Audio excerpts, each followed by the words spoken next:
would go on with applications that go on.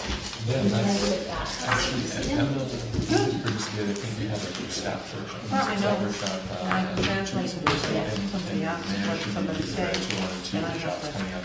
That I need to policy plan write is that specifically. more. So he's being done, and I Nick, think, okay, yes, yes. and he said, Did you hear us? and then he did that, but. Yeah, it's just a talk show. That's So. better. Yeah. Is that where? That's- That's all. yeah. So. That's where Oh, there it is. One there and one at the head. Good to meet you. Andrew. Yeah. And all the things. Okay, we're all. Somebody's ready.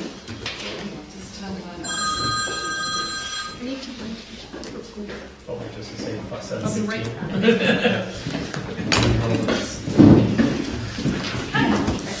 So I'd like to call our meeting to order. I'll be right back. All right.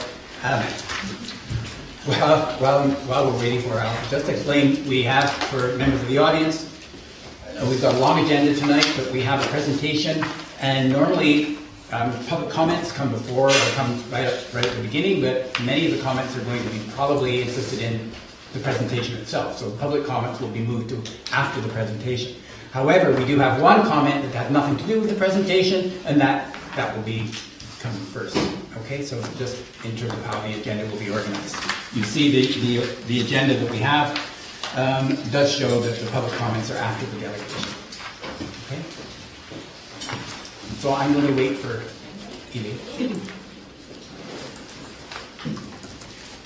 Or maybe we'll start. We have four. Yeah. Let's just begin. All right, I'd like to call the meeting to order then. So we have an agenda, it's a long agenda, everybody's had a chance to have a look at it. Do we have any items anyone wants added? We've got one on table item. We have one on table item, but it fits within 7.1, update from UBCI. Okay. All right, can I have a motion to approve the agenda? Rob, and seconded by Susanna, thank you. The minutes, we have minutes from our last meeting, which was July 25th. Any errors or omissions? Seeing none so far.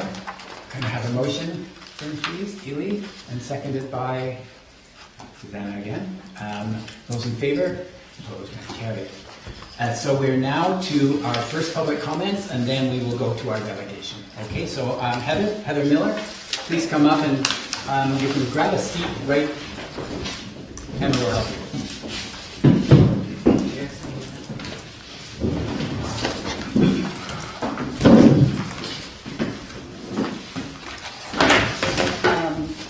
Some of you know me, known me for a long time, others not, so I'll introduce myself. My name is Heather Miller, and I moved to Dublin Island as a child in 1980, 37 years ago. I've lived on the island for about 27 years, out of that 37. I commuted to high school, grade 8 through 12, and to university from the island. And I've also commuted for years to work variously on the North Shore downtown and now to UBC.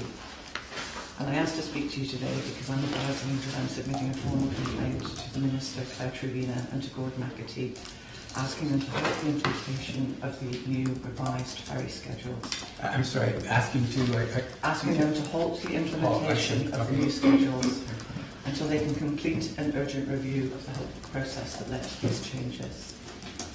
In order to comment publicly on the revised ferry schedule, there's been a steady chorus of people commenting on how positive the changes are. Well, this is a major improvement, excellent news, and so on.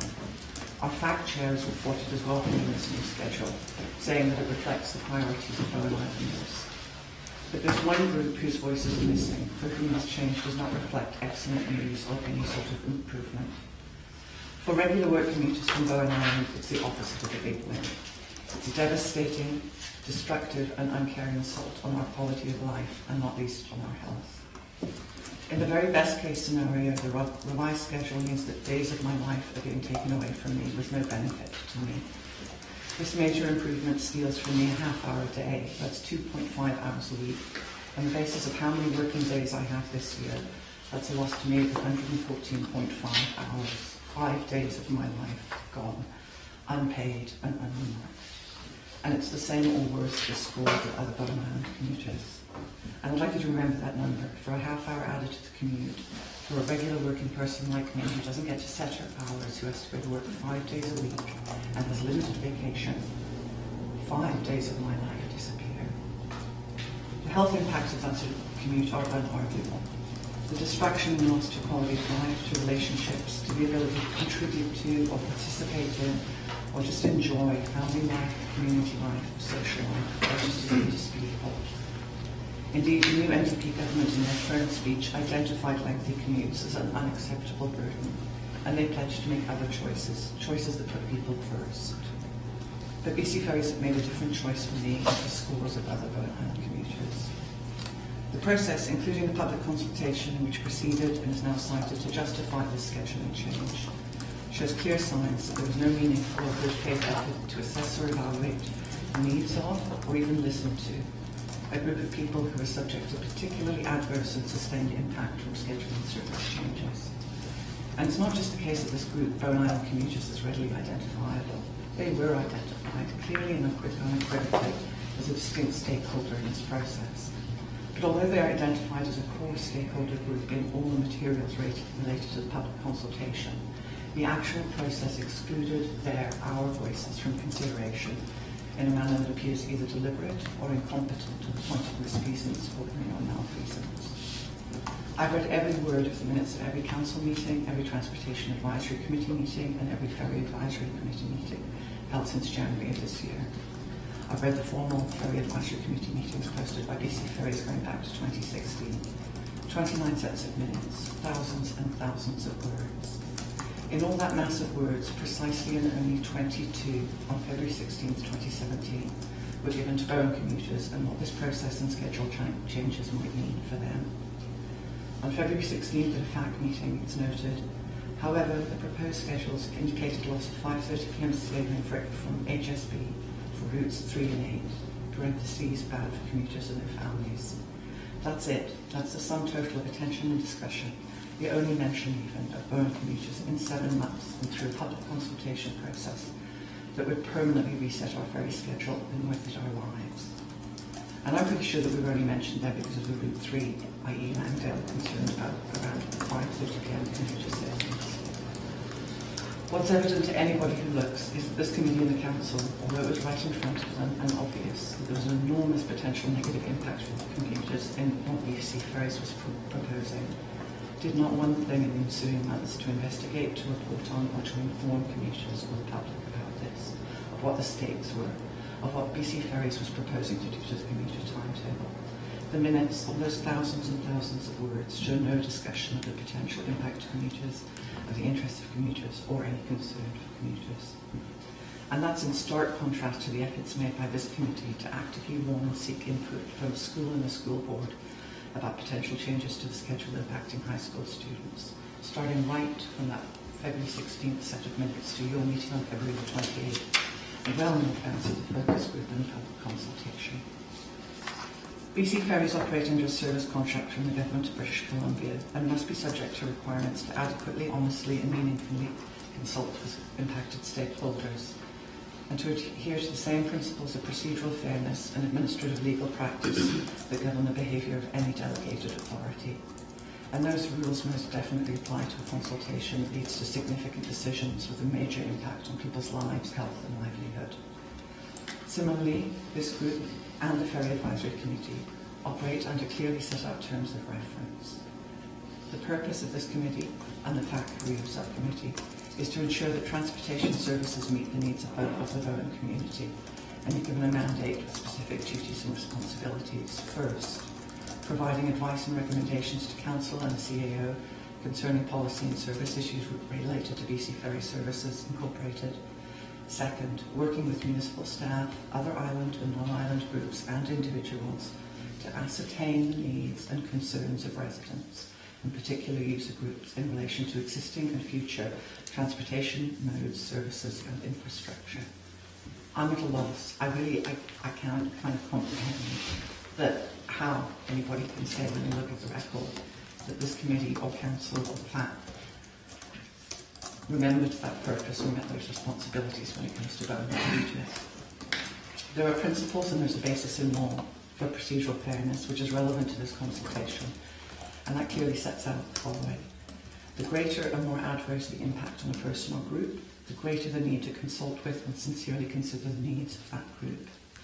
That the demands of fairness are higher, in the words of Justice Lord Wilson, when an authority contemplates depriving someone of an existing benefit or advantage. That, as the BC Court of Appeal held in 2015, in order to meet the duty of public consultation, the process must be more than an available process. The process must be meaningful. In this instance, the consultation process, the outcome, the changes and the goals do not align with fairness or with principles of equity. They are divorced from fact, they are not data-driven. They treat two groups of at least equivalent size and need, that's Bowen commuters and Langdale commuters, as differentially entitled to consideration and respect for no defensible reason. They fail to address the ostensible issue, on-time performance, at its root, instead harshly and singularly penalising one group of British colonials for systemic failures and problems far beyond their control. They depend on a false comparison between service needs, allowing a pernicious argument or justification for cuts to one by preservation of the other. And that would be Bowen commuter need versus Bowen student need. They're non-negotiable. The schedule changes allow no review or appeal. And they betray a lack of honesty in dealings with the public. Since 1961, Bowen Island ferry route has been defined as a commuter route. Certainly it serves other purposes and is part of a larger service group, BC Ferries, that's not purely commuter-based. Nevertheless, the identity of this route, the defining statement of the service commitment of BC Ferries on this route, established this as a commuter service. And commuters, stretch and push that word as you will, are above all and first of all those of us who travel a distance from home to work and back again. I'm just going to now talk about 4 straightforward issues of fact, which I'm going to include in the complaint that I'm sending. First, BC Ferries announced the public consultation process, its purpose, its aims and its structure on Wednesday, May the 24th, 2017. But the single, only focus group meeting held on or for Bowen Island in that process was held the day before, on May 23rd, 2017. That's indefensible. This committee and the Ferry Advisory Committee met a week later, and they didn't even mention this. That's inexplicable. Second, I've looked at reams of population and demographic data for both the Sunshine Coast and for Bowen Island. I've looked at census information going back to 2000, reports from economic development agencies, from regional councils, from the federal and provincial governments, from municipal governments, and so on. And what I cannot see anywhere is evidence that the Langdale commuter base, i.e. those commuting to work in the lower mainland from Langdale, is higher than the Bowen Island commuter base. I can see defensively on the data a range from 1,063 to 1,200, which is postulated as a high guess for Langdale, and a range from 1,016 to 1,619 for Bowen. For example, Gibson's, with approximately 40% of the Sunshine Coast population in their own reporting, reports 420 residents commuting to Vancouver to work. To put that in even more perspective, twice as many Gibson residents commute to Seashot as to Vancouver. And further, the median commute time for all Sunshine Coast workers is 15 minutes. Bowen Island does not have the employment opportunities that would allow for the vast majority, that's in excess of 90% of the population of its labour force, to work without commuting on a ferry, and the Sunshine Coast does. And add some other factors: rate of population growth, the rate of growth in ferry traffic, and just the proportion of the population commuting to the lower mainland for work every day. The impact on our community in hundreds of ways from the experience of its ferry commuters is literally 10 times that felt on the Sunshine Coast. But this whole process gave preferential consideration and vastly, grossly expanded opportunities for representation to a commuter population which is no greater than Bowen's, and to a community which is far less vulnerable on all sorts of measures to the impact of longer commutes. And I want to make it clear, I don't begrudge Langdale commuters their time. I don't want them not to have a quiet 30 ferry, and I don't want them to have a long commute. But my benevolence does not extend to giving my life away so that they can enjoy benefits that I'm not going to receive. But third, I also felt that benevolence on my behalf. Those who one might think should have had my and every other Bowen commuter's back. In the two stories in the undercurrent where the Bowen Fact Chair comments on the process, the public consultation and BC Ferries, she's concerned for Langdale commuters and full of praise for BC Ferries' responsiveness to Langdale commuters, while not having one word to say about Bowen commuters. August 24th, 2017, there's praise for the responsiveness of BC Ferries, shown by their commitment to provide Langdale hourly sailings within the next 5 years. Not one word for Bowen commuters. But even more telling, on September 21st, under the headline Fact Chair Welcomes New Ferry Schedule, she is quoted as saying that our FAC went into this process rejecting the proposed schedules from BC Ferries as they would negatively impact Bowen student and Langdale commuters. Two negatively impacted groups, Bowen students and Langdale commuters. Nothing for Bowen commuters. I referred before to the brief note on the proposed schedule. That was the February 16th, 22 words, which she's talking about. These are the schedules she's talking about here. And I indicate that the loss of the 5:30 p.m. ferry is bad for commuters. And I now, today, received a copy of those proposed schedules, which were never shared with the public. And in those, BC Ferries was proposing for Bowen commuters changes including 5:05, 6:05, 7:05 a.m. morning sailings, the replacement of the 5:30 p.m. ferry with a 6 p.m. ferry, the replacement of the 6:30 ferry with a 7:10 ferry. Addition of our commute to hours. So Heather, in some instances. Pete, I'm sorry, but normally this is I'm sorry, but I wasn't aware of the 5-minute limit before you told me. So if you don't want me to complete the second well, one, how much longer? I mean, I recognize you. I will be about 1.5, 2 more minutes, I believe. Please barrel through your one and two, and then I'll have a couple of comments. Okay. So let me get back. Okay, so I'm talking about the proposed schedules, February 16th, which went to our Bowen Fact, which never went to the public and which were never discussed any further. They were showing additions to our commute for Bowen Island commuters, extensive additions to our commute. And you can bet the Bowen commuters, and lots of them, would have had something to say in a public consultation process if we knew that that was what was on the table. But our FAC looked at that and was concerned, rejected those schedules as they've said in the local paper for Bowen students and for Langdale commuters. Hours a day more for some Bowen commuters. But the only thing mentioned as a concern way back in February, and that singular note is to do with the lack of a 5:30 ferry for both Langdale and Bowen. Fourth, we did speak up Bowen commuters as much as we could, where we could, but we weren't heard. And again, referring to that September 21st story, the new schedules do not reflect our priorities and our needs were not taken seriously. The focus group was over and done before we even knew that there was a consultation. We were not included with the consulted stakeholders. Sunshine Coast Weekenders, BC Truckers Association, West Vancouver School Board, no Bowen commuters. But we filled out the survey. More than 600 of the 4,000 surveys came from Bowen Island. That's a higher proportion of our population completing the survey than theirs. And more would have done it if we had known, if everyone had known what was on the table. But what we said loudly and clearly was that preserving the 5:30 sailing was crucial. BC Ferries has taken that ferry and the 6:30 ferry away, and we're not going to get those back. And they claim that this reflects commuter preference. In the notes from the June 27th FAC meeting, the chair reports on the complaints and contempt that the survey from Islanders, which makes me think that perhaps some of you were hearing from commuters.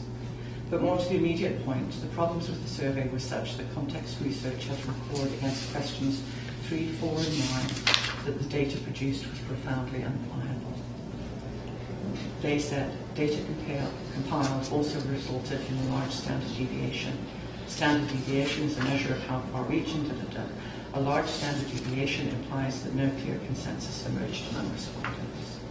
And those were the questions that were devoted to actual scheduling, actual times, as put forward by BC Ferries. But when context research in a full report on the survey looked at all of the data, so not just the questions where BC Ferries and the survey designers attempted to drive respondents to the schedules. What the respondents did was, I freely, openly say, without being steered, what they wanted was no changes in the commuter schedule and a 5:30 ferry. And context research had to show that in the report. They identified that for both Bowen and for Langdale. Yeah, BC Ferries has given Langdale a year-round 5:30 p.m. ferry and said this was commuter preference. So far, so consistent with the data. But they've taken away the 5:30 ferry from Burnham, replacing it with a 5:45 and 5:55. And in their media release, they identify this change as commuter preference, which is a description that's been uncritically repeated. But that can only be a preference based on slate pound with discredited data. So when we got the chance to speak, limited, tiny chance to speak, we said loudly and clearly and absolutely that our lives and our time mattered to us and that we wanted the 5:30 p.m. ferry. We wanted our lives and not changing commute times mattered to us. But no one cared and nobody listened. I am beyond disappointed, I am angry and I am so upset. But I'm also looking to a year coming forward where I may have an extra hour and 15 minutes, 5 days a week, 5 months of the year because of this new schedule, and I do not know how I can survive that. So I'm not asking this committee or the FAC committee or the council to do anything because I don't have anything in that. I am going to make a complaint to the Minister and to the Ferry Commissioner because at the very, very least, I think it needs to be publicly said and has to be publicly out there that the people who are going to come forward and say that this is a positive change, this is an improvement, this is a win, need to look people like me in the face and say, explain to me how you can justify taking these things away from me. Thank you very much for your time. Okay, thank you, Heather. I recognize, of course, that you feel very passionate about this, and as someone who was commuting like you for about 20 years, I recognize that losing a few minutes can be devastating and it's very hard.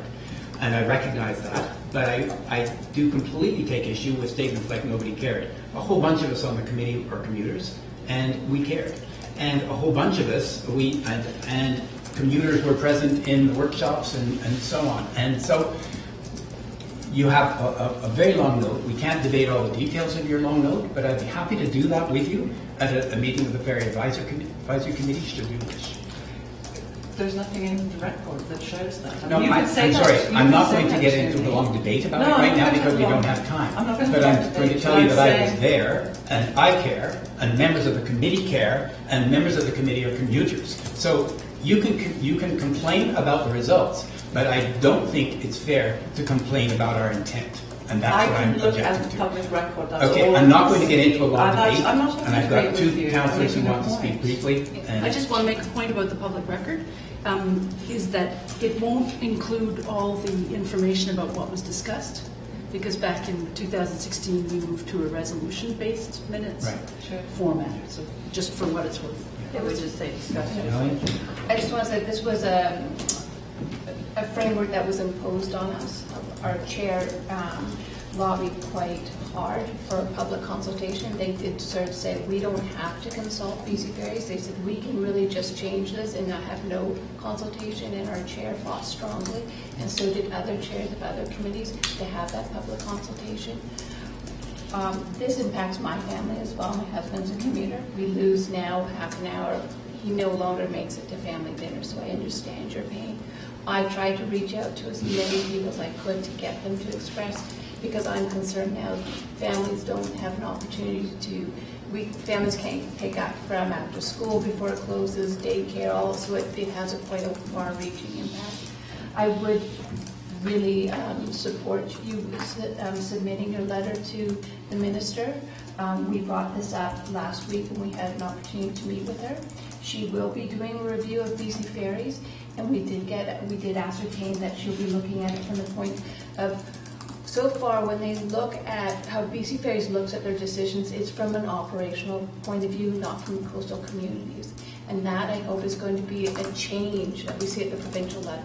That when we have consultation, it will be from coastal communities, not within the framework of what can BC Ferries provide. And that was the framework we had to, they were like, these are your options, you know, you can just pick the worst, the best of the worst. We weren't able to sort of say, and then we did communicate that one community faction on the island that has not been consulted properly are commuters. And we also hear strongly from early morning commuters, shift workers, especially on the weekends, because their 5:30 fare is gone. So I think there is more room for, there's more room for conversation. Can I say one thing? Yeah.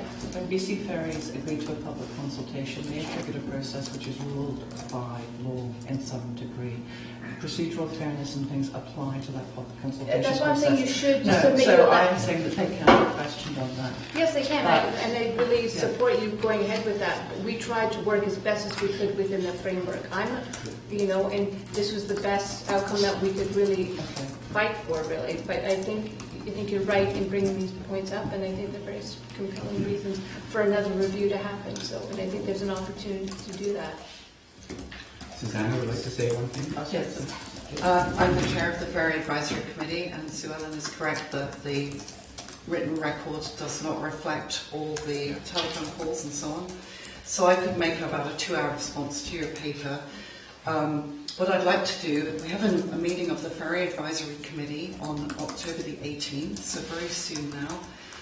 I'd be happy to give about 40 minutes if you'd like to join us and go through some of your concerns in more detail, because I think with a little bit more background, it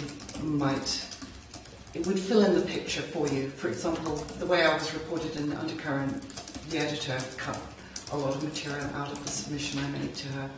So I don't want you to think that I didn't fight for Bowen I hear you, commuters. and I don't necessarily disbelieve you. I'm a member of the public. I can't know the secret conversations or telephone calls or what doesn't get reported in the record. As a member of the public, I have what's in the record, what's reported, what you all put out on social media. That's what we have to look at, and I have looked at all of that. That's what I'm talking about. I'm I offering will to share consider- some no, of I'll that material consider- with you. So if you I'll consider that. If you'd like to email, even my I email have your address. email and I'll send you the details anyway. But So could you please send us the document, so email it to us so that once we I can... fix the typos, I noticed. I'm free to get to you. But yes. Okay, thank you very much. Thank you. Okay, we're a little behind in our agenda, but let's move ahead. And I'm going to have, so that the public who will be watching can see what you're saying. Move over here. Okay, sure. Okay.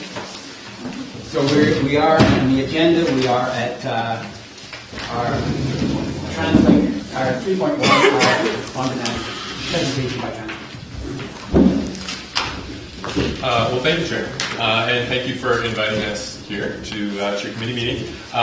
We have been thinking about this concept for a little while, and it's I would say still in the exploratory phases, and so as a first step before we actually do some more concrete work to develop a concept for a pilot for on-demand transit on Bowen Island, we wanted to meet with you and hear some of your ideas and concerns and hear comments from the public. We are responding really to, I've got a copy here of the Bowen Island Integrated Transportation Master Plan, the Transit Improvement Strategy from 2016, that showed, I think, of the top transit improvements collected by stakeholder groups, about 30% listed on-demand service as a key transit improvement they'd like to see. I think that the top item with about 40% was extending evening service. So this evening service and on-demand seemed like two really top issues for island residents. We also, at TransLink, have definitely over the years observed challenges with service in terms of, one of the big ones, no automated vehicle location capabilities on the island. That's something that we know this committee is concerned about, and we are as well. There's also a practice, or a historic practice, of passengers calling drivers for pickups that can lead potentially to safety issues. Flag stop uncertainty as well with the existing situation on the island, often in poor weather, maybe raining, snow, it's dark. A driver might not necessarily see a passenger trying to flag a vehicle on the road, so that lack of sort of communication and visibility causes safety issues. We also have limited ridership count data. We don't have automated passenger counters on the buses here. So there are a bunch of sort of operational and customer issues that a number of those things we think could be resolved through the pilot that we're proposing, working with First Transit, the new contracted service provider on Bowen Island. And the idea is really to take the existing vehicles, the existing buses that we have here, the existing drivers, and the existing service hours. So it's within the context, the framework of the transit service and the hours and resources that are already here, and look at seeing if we can deliver them in a more responsive way. Instead of running a fixed schedule, fixed route service, it would be something, I think it's more appropriate probably to call what we're proposing in a pilot a deviated fixed route. So it's more or less running the same kind of service area, the same kind of route, but that the driver would have an app with an iPad on the vehicle, and yeah, exactly, by the dashboard, and then riders would be encouraged to download an app as well. Obviously, we still need to make provision for calling in and flag stop for people that don't have a smartphone. But ideally, folks are able to download a smartphone app and then just click request for a ride. And the app would direct them to a location. It would probably be a little bit of a walk. It wouldn't necessarily be right to your door. It would try to line up people in a logical sort of sequence and then give those directions to the driver to say, okay, go pick up that person, then that person, then that person. We know that a lot of the highest transit demand on the island is to and from the ferry. So typically, the service would be, wanting to meet the scheduled ferry time. And so we've heard, I think, a concern, that how can I request a ride and not impact the travel time of the other users on the bus if they're all trying to make the scheduled ferry time. That would be up to the algorithm in the app to actually determine, well, can I do this extra trip or not? And if it's not possible, then that person would have to wait for the next ride. So there would be a little bit of a learning period, I think, as the algorithm was improved over time. And ideally, eventually, there's some machine learning that happens, and the deployment of the service can actually be optimized so that we know, based on ridership patterns over time, where the best place is for that bus to wait. So, essentially to minimize wait times and maximize ridership. So again, the proposal, just to clarify, is using the same resources we have today, just deployed in a different way to minimize wait times, maximize ridership, ideally try to improve the service experience for customers on the island. Let's see, I guess in terms of next steps, our proposal is following these sorts of conversations to sit down and work with First Transit and probably over the early part of 2018 roll out an initial pilot that we would look to review sort of on a probably every couple months basis, and we're thinking about something that might last for a year. So that we're very keen. As a pilot, yeah, exactly. We think this concept has a lot of potential in lower density, lower demand parts of the region, and not just Bowen Island, but other parts of the region that maybe don't have great transit service today, where there's hourly community shuttle service that runs on a fixed route that doesn't necessarily meet everyone's needs very well, and that through maybe some more dynamic routing and matching could use the same hours to provide a lot better service. So given that there are these other potential applications around the region, we're keen, that Bowen, given the high support that we heard from stakeholder consultation in the plan, council and staff have indicated a keenness to explore this kind of stuff. That it's a population that's fairly engaged. It's a defined community on an island. No leakage. No leakage, exactly. So it's a very good testament for us. And if you're keen as a community, then we look forward to working with you. So with that, I'll. Okay, I'll just in a second, Alison, I'm just going to ask one question. One of the other pieces of data that was in that workshop that people were looking for on Bowen was taxi service. We didn't have one at the time, and so they were kind of right up there among the highest priority pieces. Now we have a taxi service, Okay. and so some people have expressed to me concern that this could damage the taxi service, and we don't want that to happen because it's a critical service for our island. So can you have any comments about that, or how that could be tracked, or how you feel that might impact the taxi service? Sure, yeah, and I'd start by saying that I think TransLink's perspective is that taxis and vehicle for hire services are a critical part of the transportation ecosystem. It's a really important way to allow people to get around without needing to own their own private vehicle, or to maybe you walk or bike some portion of their trip and taxi another portion.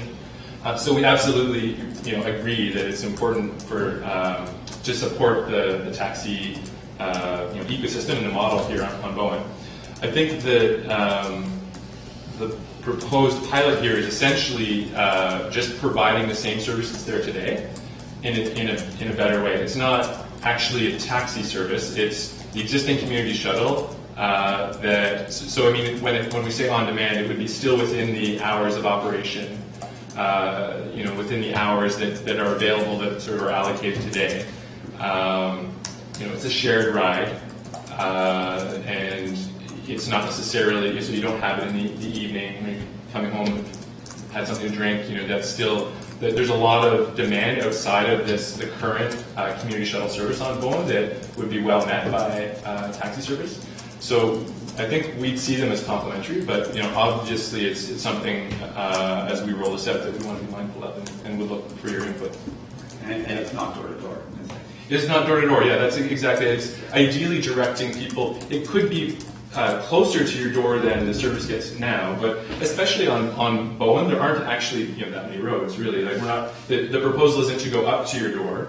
The proposal is just to maybe adjust the timing of the service. So you say, I'd like to request a ride to the ferry, which potentially we have the ability to also book some time in advance. So if you're going to the ferry, at a certain time, you could say, pick me up here, which allows, then it can tell you with a bit more certainty, okay, well, we've got these 4 rides we're trying to get, so be at this corner at this time. And then the app would tell you, okay, the bus is coming along in 10 minutes, make your way to the corner. So really it's just a way of making the existing bus service more efficient. Okay, thanks a lot. Allison, and then... So you're proposing this for the whole of the service? It's not just for the midday quieter period? It's from 5:30 in the morning till 7:30 at night? That's the proposal, yeah. Okay. And I was a little surprised when you said that with the new compass cards, there's no automated counting of the number of boardings. Sorry. Go ahead. So I should have actually introduced, this is Paul Chang. So I'm Director of Strategic Planning and Policy, and Paul Chang's Senior Planner in our team. So there are 2 different things. The compass system still collects onboard data, the tapping of the data. But outside of that, a lot of our vehicles have kind of like an automated counting system where when somebody gets on, they count how many in. And the shuttles here don't have them. So I had trouble trying to get into your report. So is there any data for the last 6 months of ridership on our buses that you would be able to share with us? Or I don't have that data here, but we absolutely could share that with you. I think that people would find that interesting. And those are just estimates because from Compass, which is incomplete, and because we don't have automated passenger counts, the data is not great, but we could provide estimates, yeah. And the drivers don't keep track of the cab fares. Yeah. So I'm part of the Transportation Master Plan working team, and so I was part of all the great consultation that went. So I got to hear from a lot of people. And there was 2 geographical areas that people were saying, oh, it'd be great if we had bus service, and that's Cowan Point and Queen Charlotte Heights. But most of you heard, quite strongly from Cowan Point. That's where the golf course is. We don't have a circular road system. It's, there's one main road with spokes off of it. So do you see this service being able to help those 2 areas? Yeah. Cowan Point and... Because they're not, right here? The bus isn't toggling up there at all. And it's quite a, and we also are finding that we've got high school students in both those areas that aren't able to get down to 7 because the school bus is no longer runs enough. So the answer is yes. Okay. That's exactly the kind of thing that this service can do. Even with that great distance, so someone could sort of say, if you knew you had 4 or 5 high school students up by the golf course, do you think that it could accommodate such a big distance? This is the kind of thing we'll need to actually test, and that's why it is a pilot, because we don't, until we actually try, we'll have to see sort of what the impact is, which is why we do want to, sort of to your earlier point, build in probably some additional resiliency into the system as we're experimenting. We don't want to leave people high and dry, not missing their ferry or missing their ferry connection. And so that is something there might need to be a bit of a field testing period for a couple of weeks. Maybe where we're doing a test with an additional vehicle or something. I'm just sort of. Because I think that's a vital bit, because that's the real missing part at the moment. Yeah, Is that, if you live on the bus route now, you've got an option. You've got an option. The other question I had was the other feedback that we had was we've got 2 separate water taxi services coming in, and one of the reasons the feedback I get is people say they would like to take the water taxi service is that they can't because there's no bus service meeting those water taxis. Right. So do you think as well could this service start meeting the water taxis? Because people just say, well, I might as well take the ferry because it leaves the bus. So those are the 2 things that there's definitely potential for that.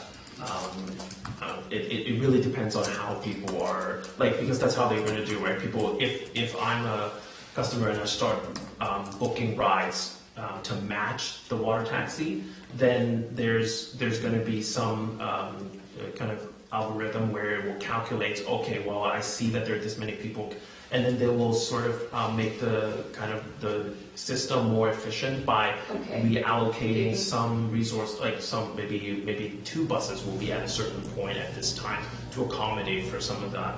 Yeah. But essentially, I think that's one of the other. I didn't flag it in my opening comments, but I think one of the big benefits is that the potential exists to serve the entire island in a better way. And so I know one of the conversations that happened through this process was that people were willing to trade off, cutting the existing scheduled service to Mount Gardiner because of low demand, but clearly there's still some demand occasionally, so those rides could be accommodated on something like this.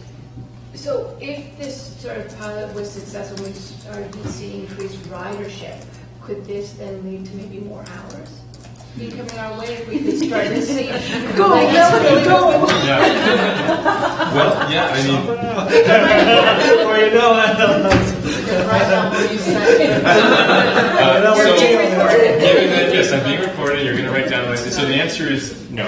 Really? I would say that it's not just a simple, straightforward linear relationship, but absolutely the way that we, in our service planning team at TransLink considers places to allocate more resources out of all of the possible places in the region is based on a bunch of objectives, not just ridership. There's absolutely service coverage, extending hours into the evening, providing options for night and shift workers, making sure that route frequency is reducing overcrowding. There's a lot of objectives, but a core tenet is ridership. But if we could start to see, say, if we started to have full buses coming down from Kiln Point or something like that, would that help us to start to sort of... It would absolutely help to build a case to put more hours, Thank you very much. Yes, thank you for coming and talking to us about this. I really do applaud it when major, large transportation companies try to think a little bit outside the box. And speaking with my ferry advisory hat on, despite the delegation you just heard, BC Ferries have been able to achieve some amazing things by thinking completely outside of the box, something that we haven't seen before. Okay. So we welcome that.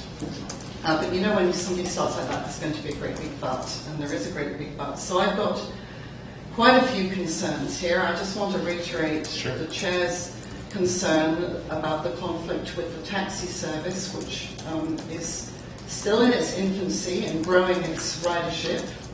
I think that's an absolutely major concern because I would see what you're proposing as competing directly with that. So I have an absolutely major concern with that, and I would like you to address that more fully than you did to the Chair just now. Okay. Number 2, excuse my skepticism that you could make an app that would work, given that you can't even get the GPS on the buses right now. Now, none of us really especially desire to have the GPS on the buses. It just was thought to be a nice thing that if somebody could check in and find out if they've missed the bus, it would be nice. That's where it all grew from, because Yep. we are used to flagging the bus down. We don't need to be at bus stops, but then you came and said, well, we have to install some bus stops with the 5-digit number, which you did do, so that if people were standing at the bus stop with the 5-digit number, they would be able to go on the app and find out where the bus was. And then we discovered that our C buses do not have that. Yep. And they are more or less the only ones in the fleet. Not exactly, but All ones the in- contracted community shuttles don't have GPS yet. So that is, if you excuse me, that is absolutely pathetic that you can't fix that. I know Emma will be cross with me for saying this because she knows it's in the works, but well, I won't believe it till I see it. So the idea that you can actually develop a sophisticated app of the kind that you describe is a bit mind-boggling to me. 3 more things to say. I live on Mount Gardner Road, which has this completely empty bus that runs every 2 hours on Saturdays and Sundays. I have never used it because I usually drive to the Cove and sometimes I walk. Last week I tried to use it, but I could not understand the timetable. So I didn't know if the ferry I was going to come in on, because it will only meet every other ferry, was going to be one with the bus that would go to Mount Gardner Road or not. So I called a friend and a friend came and got me. So you need to fix this empty bus. It's not serving anybody. I walk on that road with my dogs. There is never anybody in it. Okay? The thing that boggles my mind most about what you propose is the length of the existing runs. The run to the west side requires the bus driver to drive at the speed limit to make that loop. There is no spare capacity to go off that loop and pick anybody else up from Tunstall Bay and Blue Water. I actually don't know, maybe somebody in the room may know if the same is true of the Eagle Cliff Run. Maybe, There is room. yeah, so there may be room there. There aren't many roads that you could go to off of there. But for one of the buses is completely tied up. It's calibrated to the ferry, because if the ferry is late, the bus waits and then it runs. And the Blue Water bus just needs that whole hour or hour and 10 minutes to do the loop. So I don't think there's any spare capacity there. So I'm just wondering if you've really thought this through on the ground, and maybe you say that this would be all smoothed out in the first 2 weeks of a pilot. I think you'd only be working with the Eagle Cliff one, and I think you could face, if you end up diverting that down because there's 5 people who want to be picked up at Cowan Point, you're then going to have a whole bunch of people on Eagle Cliff who thought that they were going to get the bus and will not be able to get the bus and will be very unhappy, will be late for work, and so on. So I'd like to hear a little bit more before you introduce the pilot about how you're going to deal with those incompatibilities. The last thing I want to say is, if you could somehow work it, that there would be a bus in the afternoons to meet the water taxi services that come in, I think that would be absolutely tremendous. And I think it would diversify our modes of transportation. It would help diversify them even more, and I think that would be a great aim. I just can't see how you can do it with the existing number of buses and drivers. I don't know how much you know about the operations on the island. I certainly don't know very much. But if you took off the Mount Gardner weekend run altogether, is there a third bus that you could actually have? Could you have 3 buses running in the afternoon, picking up the commuters? That would be one thing that I want you to look at. Yep, okay. I think it's also the core with the 7:30 run as well. That's a real, when the weather turns nasty, they come back to 7:30 a.m. 7:30 a.m. Those commuter ones in the morning, those are the ones where... Okay, all the commuter runs, the commuter water taxis. Sorry, where? So when the weather turns really nasty and dark and stuff, people start, the thought of trying, you no longer can use your scooter, you can't use your bike, walking's miserable, so that's when people start to look for other... So at the moment there's an 8 o'clock water taxi, right? Yeah. But the ferry goes at 7:30 and at 8:35. So if you had a bus bringing people to the Cove for 8 o'clock, Okay. that would be awesome. But I don't know if you've looked into it enough to know whether you've actually got the number of vehicles and drivers who would be free at those times. So We haven't looked that detail yet. Okay. Yeah. This is really at the concept phase right now. So this Okay. is all of the feedback you just provided is really helpful to sit down and and consider whether it does make sense to even pilot this on Bowen. One of my reservations is that there are a limited number of roads, so the opportunity to really test fixed route deviated service isn't tremendous on Bowen. But there are a lot of other good reasons to try something like this on Bowen, some that I mentioned earlier. I think your point about Tunstall Bay is a really good one. That is already a long route, so yeah, how much really potential is there to do any deviation? Certainly Eagle Cliff, as you pointed out, with that those are two different buses, so there's maybe more potential in the north part of the island. Maybe I'll just go through some of your other points here. Yes, absolutely. It's the fact that we don't have GPS capability so that passengers can have real-time arrival information on any of our contracted community shuttle services. So that's Bowen, Tsawwassen, Langley, some services in Westminster. There's a handful of them around the region. And that's really more of a historical legacy. And that's absolutely something that we recognize as a problem. It's not acceptable, but one of TransLink's objectives is to provide a consistent customer experience across the system. And so we have been in conversations with them about this for a while. And before we go and install GPS units on the community shuttles on Bowen, we wanted to explore whether this was actually a cheaper and better way to deliver the same experience. We think potentially it is actually better for the customer, like in terms of the technology that's potentially out there to just based on the iPad GPS could provide more up to the second tracking as opposed to up to the minute tracking, which is what the rest of the fleet has right now. So we'll be exploring that through this process. If it turns out that this pilot doesn't work, or we decide for other reasons to not pursue the pilot on Bowen, maybe we try the pilot in Langley or somewhere else in the region, then we still would be interested in exploring ways to get real-time information in the future. I'll just leave your comment about whether TransLink is capable of making a sophisticated app we'll have to see. We don't know. We haven't done that before, so that's part of the idea with trying something new. Time to the ferry was one. Your point there was water taxi. The water taxi. Yeah, and so I guess that's another sort of operational reality that we need to explore in a bit more detail. But in principle, the idea, the thinking is that yes, you could. If there is demand, there are people on the island who are requesting rides at that time to that location. To the extent maybe this does require another vehicle, which that starts to get into reallocating the service hours. Here, maybe we do take some of the service hours that are being used to the Mount Gardner weekend service and put them into play elsewhere. That's a sort of definitely an operational scheduling issue to talk to First Transit about as we get into the details. But in principle, that's the concept that we'd like to try to achieve. Let's see. And then I guess you had a point about Mount Gardner empty buses that we should fix that, and that's absolutely one of the key things that this project is trying to fix. Is that hey, why are we running empty buses, like potentially several runs that have 0 passengers?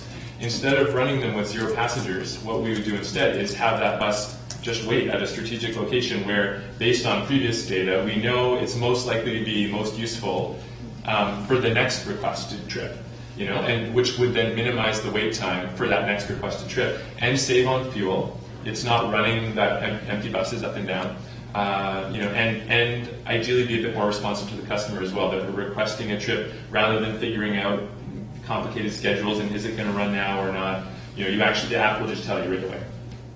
So that's the idea. It's ambitious, but we'll see if it works. And you didn't respond about the taxi. Were you aware that there's a taxi? Only where after this meeting was booked and Emma did forward us the discussion, the Facebook discussion, so we did review those comments. And again, that this is something that we were responding to what we saw as a request in the plan.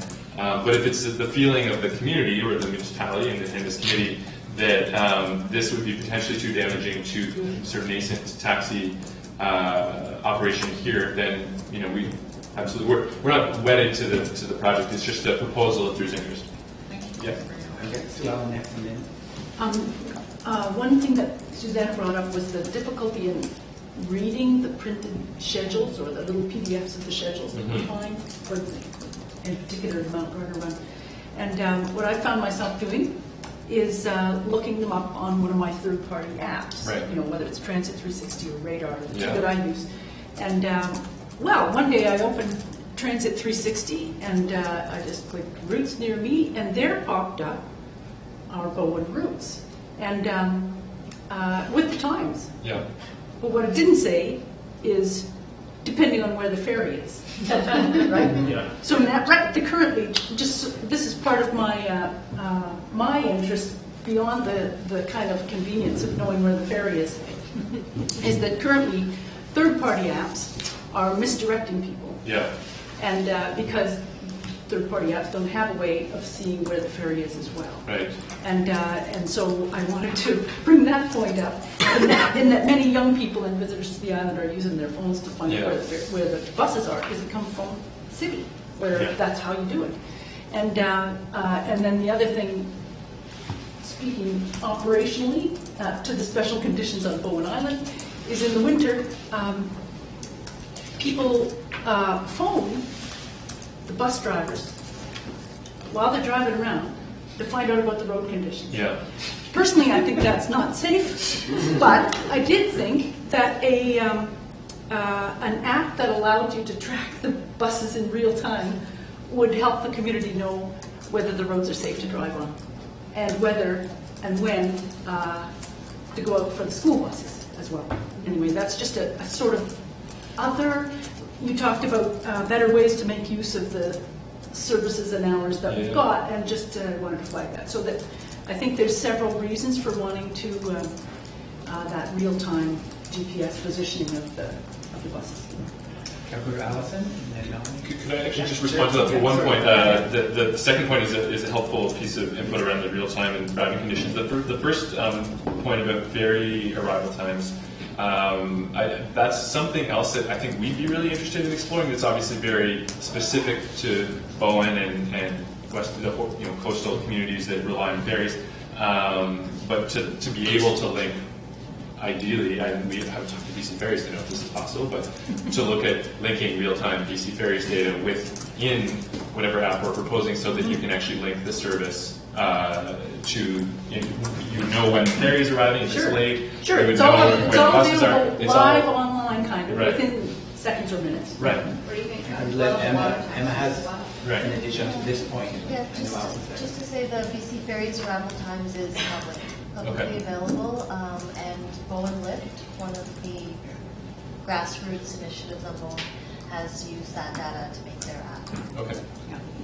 Okay, Allison. Well, I guess two things. The reason we've been asking for the bus stops for a number of years, because for the trip planner that TransLink has, Yeah. the only place you can type in is Snug Cove. And of course, somebody coming to Bowen might want to know if the bus will take them to Bowen Bay. So Yeah. without a bus stop with a number, it didn't. You just got to Bowen and didn't let you show you where the bus. You know, if you wanted to say I was going to Bowen Bay, Bowen Island, it would just look at you blank. Your trip planner would just go blank. It doesn't have a data point. It doesn't have a data point. So when they work with the data points, but not with the real-time tracking. So the data points where I haven't actually gone to try typing in. Sorry, the proposal you mean for this service? No, Or but the, right now with the bus stops, or maybe you don't know the answer to that one. I'll try to. But I just wanted to say, we asked for the bus stops. yeah. And have been asking for them for Okay. a number of years. And are those are in place now? And that's what triggered the fact that we probably didn't have the GPS on the buses, because Right. the stops went I in with see. a number. Gotcha. People were putting them in, and Gotcha. it didn't work. So at least the. But hopefully the this- trip planner works. Right. And part of the reason we were wanting them is as Sue Ellen said, people from the mainland don't understand flagging. Yeah. And they want to know that there's different. The bus does go, and if they stood at Bowen Bay, it would stop and pick them up. Right. Yeah, so, because they will, where's the bus stop? And they don't even realize, because it doesn't on Trip Planner, that they're TransLink bus pass or compass card works on Bowen, so that was all part of that Okay. planning. So when you talk about within the number of service hours, and I know these aren't the right numbers, but just for an example, we got 2 buses, 12 hours that they run for, theoretically. So that's 24 service hours. Yep. So that could be, when you mentioned use 3 buses, carved up into 3 8-hour shifts, or so we could find there's absolutely no demand in the middle of the day, and would therefore run an extra run where there is demand in the morning and the evenings, and nothing in the middle of the day, and that would be prime for the taxi, picking up one person here and one person there, and that kind of thing. So, Yep, exactly. Yeah. So that again, in principle and theory, is the kind of thing this can help do more effectively. The operational reality, though, is that we've got shifts. You know, I don't know actually the details of First Transit's arrangements with its own workforce in terms of the minimum shift lengths. Yeah. So that's typically the one challenge where you're talking about really tactical sort of allocation of service hours. Yeah. So you need to sort of have at least a certain guaranteed number of hours that employees in the I bus. remember in the good old days, and they aren't the good old days, the West Van Transit, the drivers worked in the morning, picked us all up, and the same driver took us home at night, and Right. they went and worked on another job, building a house or carpentry work in the middle of the day. Right. But they worked 2 4-hour shifts, which gave them 8 hours. Yeah. Yeah. I'm just, when you move this to the next, is there going to be some public consultation? Are you going to go out to the community? Yeah, I think we'd imagine likely if we get this sense and that the municipality is interested in proceeding, that we would have some more detailed kind of co-design workshops or focus groups, and just to actually help build the product and hear some of these specific operational issues that you're flagging. Yeah. I was wondering if one of the stakeholders we could identify now would be the school district 45, Right. because you know, they've got buses kind of trundling around Capital as well. And one of the things that I find really silly is I rush my kids up in the morning to get on the bus so that I can rush down to get back into my car to go to the same place, because I can't get on the school bus. But there's only 10 kids on the school bus trundling up Right. an area that has no public bus. You know, so I'm just wondering And if how does the bus service operate, or the school bus service operate now? it goes, what do you mean? I mean, you're saying it's trundling up an area where there's no Yeah, I transit live in New service? Charlotte Heights, and so it trundles all the way up the hill, and there's no bus. Oh, I see. Yeah. The same thing happens down at Town Point, too, Right, so the bus comes. for the elementary school kids.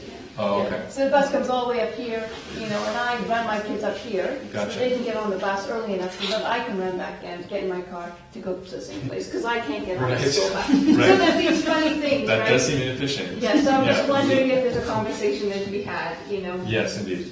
That's a great suggestion. Yeah, Andrew, just and sort of dovetailing on what Melanie just asked about next step forwards. It sounds like there's probably a bit more logistics for you to look at as far as is this even a feasible, you know, like the one example of the route that really doesn't have any room anyway constantly for that. It sounds like there's a bit of that kind of work that needs to be done before it's even, hey, this is logistically possible, let's move into public consultation.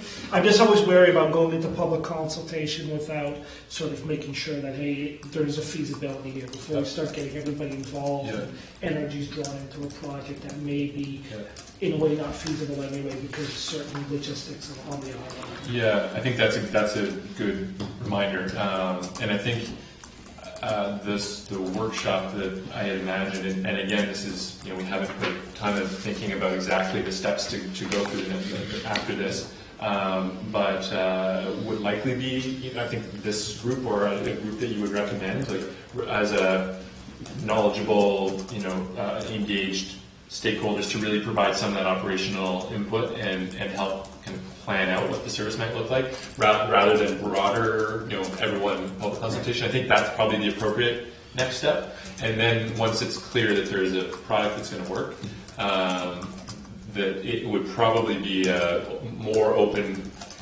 whether we call it consultation or more information, that, you know, if it seems like there's a product that works and there's support from this committee and the municipality, broadly speaking, we would probably propose to do it more of an information session and say, this is something are going to try for maybe it's just a couple months to begin with.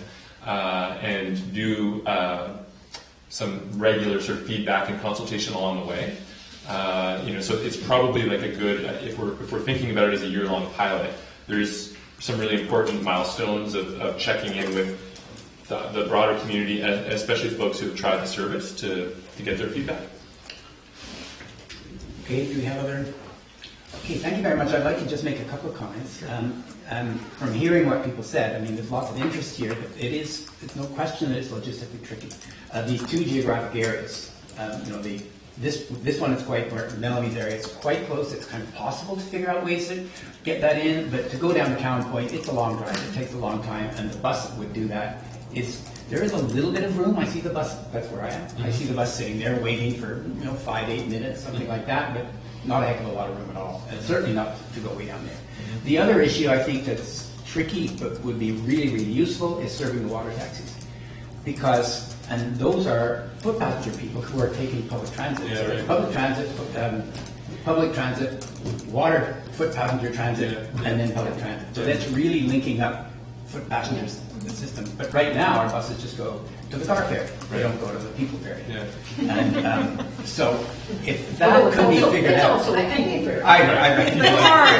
Cars and people. It could even be the starting point, like, getting back to work, Right. Would be really quite something. So, There's a whole lot of people who are coming off those in the afternoon, and they've had to park their car somewhere, or they're because hitchhiking. to take it to another level, Buying something- scooters. Buying scooters like me. We've just been talking to the province about, is there a different way that we can look at our marine component? Is it smaller, more flexible service? But it means we have to have a flexible service on both ends. Right. So that might be something that. Okay.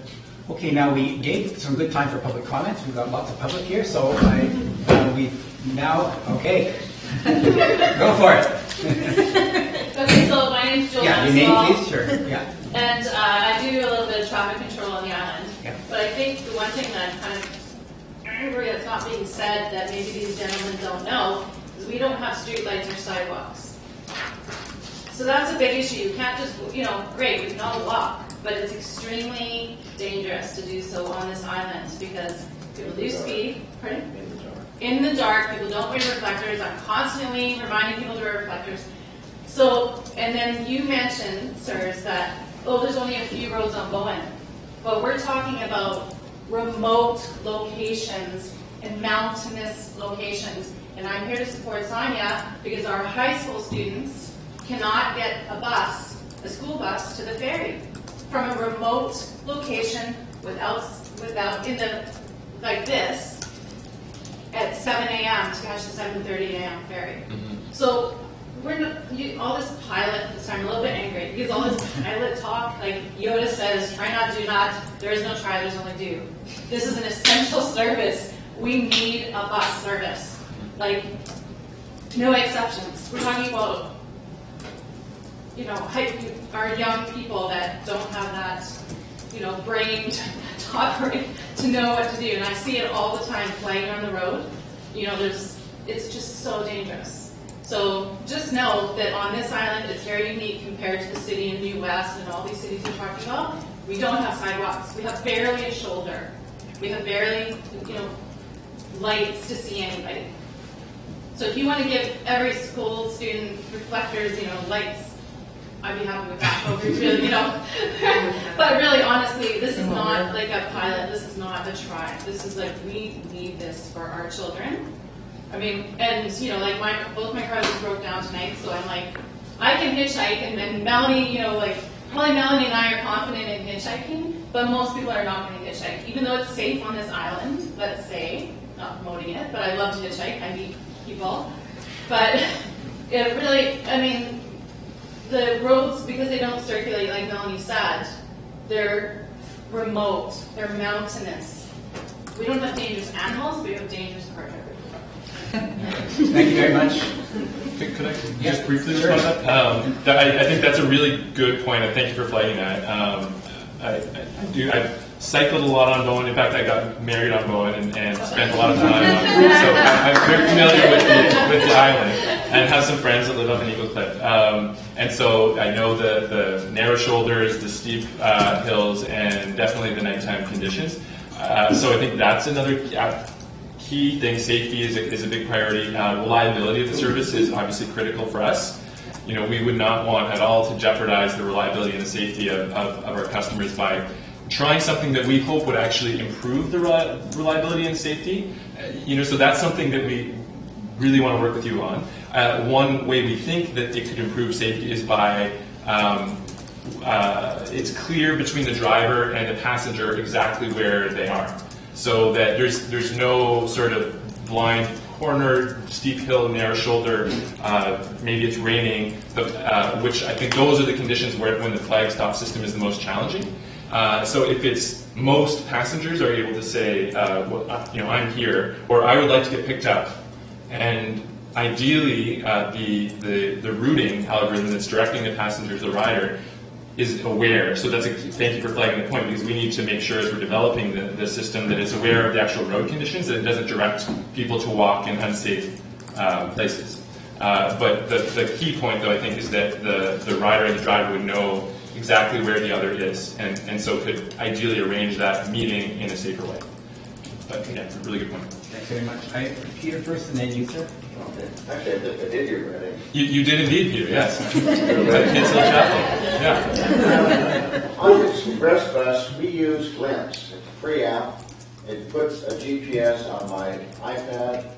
I've got 700 odd people that are not odd people, they're 700. And they track it. They track the bus in real time. And the idea of losing a phone on the bus over here means that people in Hood Point can't contact the bus to come up to Hood Point. Some idea of an iPad where a client could text to the driver for a pickup, which wouldn't involve talking on a handset or on a phone, but you're arriving down in the Cove, you've got a few texts from Hood Point, I have to go out there next time to pick people up. This can be applied very easily. It's free. It's something in the domain right now. We use it. It's been very successful. I go downtown on the express bus. Often I don't see people at bus stops because they're still working or they're shopping. They're following me on the phone. And I know a couple that are 3 minutes away from the bus stop. They finish their work, they walk down, they get on the bus when it comes. So it is a real-time thing, and it works very well for us. Another thing on the island, the safest place to pick up a person is in their driveway, because as we mentioned, there's very little shoulder around, it's dark, people predominantly wear dark clothing, it's hard to get the kids to have reflectors. The safest place to pick a person up is in the driveway. And after you drive the island for a while, you used to knowing where people are. Oh, so-and-so should be here for the 7:30 period when going to work or something, so you look for them. Having them being collected at a certain point to pick up may be a bit of a challenge and a safety issue, because come October, it gets dark in the morning, it's dark in the evening. It's a safety issue. Thanks, Peter. My name is Manish. I just moved to the island 2 months ago with my wife and children. And love living here. And I do work downtown as well, so I'm an everyday commuter into downtown. So I just want to say a few words just in support of the great work that the water taxis do, and in particular Mike's service, and the Bowen taxi as well, that's been here for some time. So my only concern, I just want to reiterate it, is I don't want there to be any detrimental effect on the business that Mike's been running here, because it's a fledgling small business, and the last thing we want to do is put a small business out of business with any new measures that you introduce. So just wanted to say that in support, because it is a great service that we use every day. Great, thanks so much. Other comments? Sonia? Hi, I'm Sonia. My main concern is, I don't know if you have teenagers or have had teenagers or kids that are striving to be independent. They need routine. We need to know where they are.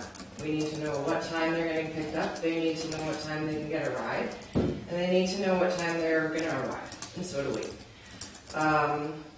I don't think it's necessary that we need, like this is my opinion, I don't think we need this on-demand service as much as we need service where it's lacking. My parents lived on this island for 20 years. They lived in Valhalla. As they aged, my father lost his ability to drive, so his only way to leave the house was if we would come and pick him up, or my mom would be able to drive him, and eventually that caused them to leave the island. Cowan Point, I've lived since I moved to Bowen Island 13 years ago. There's never been a bus service. It's only growing. There are more and more developments in that area. There are more and more people and students. As it is right now, if I can get my daughter on the blue bus to Blue Water, 7:20 at the max, I guess, from the ferries, the last one on a Saturday, I believe, she's already walking in the dark. It's at least 20 minutes to get to my house.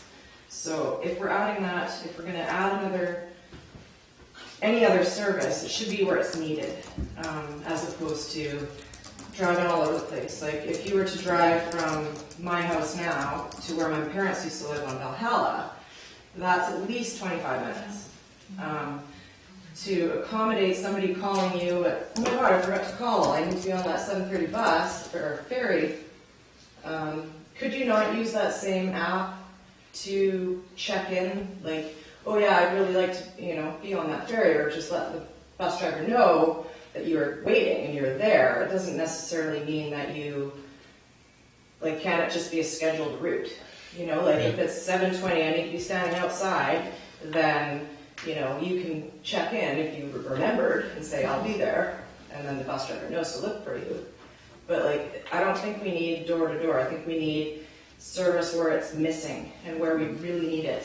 And for, our community's only getting bigger. So that's what I think what we need more than anything else. Could I respond just briefly to that? Yeah, those are great comments as well. Yeah, and I've been down to Cowan Point, and I see the growth happening there, and spent some time on the water, beautiful waterfront.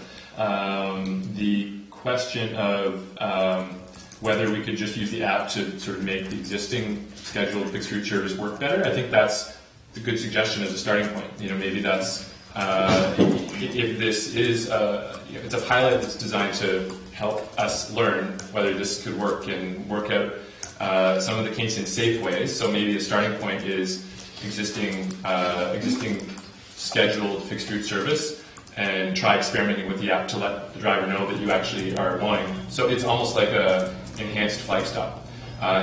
Maybe then the next step beyond that, once it's shown that works and it's reasonably effective, if there's potential to do some deviated fixed route. So it's not the bus driving willy-nilly everywhere around the island, picking anybody up at their front door. That's what a taxi does. This is still a transit service that is generally following, certain hours of service on roughly, to the extent possible, as you pointed out. Maybe it's not possible within the hours that are there with one bus to do Tunstall Bay to Snug Cove with any deviations. So, maybe it is just going to function as more of an enhanced flag stop, but also provide all those other benefits of real-time tracking that, as Peter pointed out, something like Glimpse that's free or very low cost and actually much better than the systems that we've got on the other buses. There's a bunch of other customer benefits, even if we just do sort of a entry level, and that's probably a good idea to start with something like that. Yeah. Okay, let's see if we can get other comments first. George and Mike. I'm here for a couple of reasons, just to listen to you guys speak and see what it's all about. Support Michael and his taxi and the water taxi. I mean, it was TransLink in the bus that basically took the taxi here on Bowens years ago. All right, and actually 12 years ago it did manage to limp until it died. And I don't know, I spent a lot of time trying to find somebody to come and run this taxi. Managed to find this guy. He's put in his heart and soul into it. To run this thing just so it can sustain itself. He's just trying to break even to support this community, and he doesn't have the assistance of $750,000 of tax money that you guys get from us to run this service. And I think he provides comparable service to what you guys do for 100 times the amount of money. I live used to live on Kate's Hill. I've never seen a bus go up there in 10 years. I mean, there's over 100 houses there, about 300 to 500 people. Not sure why a bus doesn't run on Kate's Hill, but I'd probably use it if it did. And like Peter said, the safest place is to pick somebody up. So if you in your algorithms are really intent on creating these flag stops, they're deviated things. I mean, you're going to be asking people to put themselves in even greater danger to catch a bus than it would be for them just to stand in their driveway and wait for the bus to come. Because the best feedback you can get is from your drivers and from your people. Because they know the people and they know people's schedules and they know if that person is coming out with one bag all by themselves or if they're toting 2 children and, you know, things like that and can't make it to a flag stop. So, I mean, so I think what you're proposing lacks a lot of the personal knowledge, right, that is kind of sort of unique about Bowen, that I think you might damage the service, try to implement it, so. Thanks, George. And is this going to cost us anything? No. You just mentioned that possibly you might pay money for an app. I mean, is there something, once the pilot project goes ahead, that you're going to require more tax dollars from? Nope, the idea would be, so there will be some money in the development of the app and the testing of the services we learn. But the idea is that it would be using the same dollars and the same resources, just deployed ideally more efficiently to provide better service. So it wouldn't be additional any additional money. Thanks, George. Mike? No, it's a lot for me to take in. I'd rather get it a little bit in writing and get my thoughts down, but I can't see how this won't affect the taxing. Obviously, I want this to be the best for the community. I live here. But are you going to sit down, maybe on the phone? Absolutely. Sometime? Yeah, sure. Yeah. Okay, good. Thanks, Mike. Yes. And Emma can connect this, I'm guessing? Yeah. We're only talking about transit, or are we talking about school buses? Only transit? We're just talking about transit. School buses are later on the agenda, Okay. Do we have any other, I know I've got a couple of council comments. So Peter, last comment from, a short one, Peter, because we're behind time. Very quick. In looking at what happens up on the Sunshine Coast, the school bus service works with the local transit service there, and its services area is not covered by the school bus service. Is there some flexibility back and forth, given that we could have a pilot project on the island here? We're a very interesting community in that we take care of everybody. I mean, I carry kids, when I drove on the island here, 5 years old, and mothers would put them on the bus and I take them to the children's center and sign them in. That's how trusting this community is. Yeah. So to have school-age kids and adults on a bus is not, it's just part of the community. You know, can we look at with the school bus service, because it follows the buses around all the time, it's a duplication. They're 5 minutes behind the transit service or vice versa. They're built-in inefficiencies right there in the 2 separate systems. If we could look at the island and say, let's try a pilot for a year, where Johnny's mom can catch the bus and take it to the school to let Johnny out, and then it'll take it down to the ferry, and it serves an area not served by transit. And it takes those hours of the school bus service and the hours of the transit service and spreads them out around the island so that school-age kids can hop on transit to do the same. So that we can have built-in efficiencies, because there are limited service hours, limited dollars we're talking here. So thanks, Peter. That's a fabulous point, and we discussed that at the committee with some frustration that we've never been able to get anywhere, but please respond. Well, this is, I mean, George, your comment about not having the personal knowledge, absolutely true. We don't, and that's why we're here to get it from you. And that is a perfect example of a suggestion that I think we can absolutely work to action. I love the idea, and if we can get contacts maybe again through Emma for the school board, the school bus, or I'm not sure who the person is to talk to, but you know, to the extent that if I really love the idea of just doing a broader survey of, what transportation capacity do we have out there on the island? We've got taxi service, there's school buses, there's community shuttles. Is there a way that we can make them all work better together to optimize the available capacity and use the public dollars and private investment in school board and TransLink and taxi as seeing it as more of a coordinated ecosystem and not having overlap and waste, and instead taking that capacity and using it as effectively as possible. So that's a great suggestion. I hadn't actually heard that or thought of that before. So, yeah. Okay, thank you very much. We need to move on, but we've got a couple of... Want to go? Just very quickly, I'm excited to be able to have this exploration kind of conversation, so thank you very much for coming. We already have a little bit of this on-demand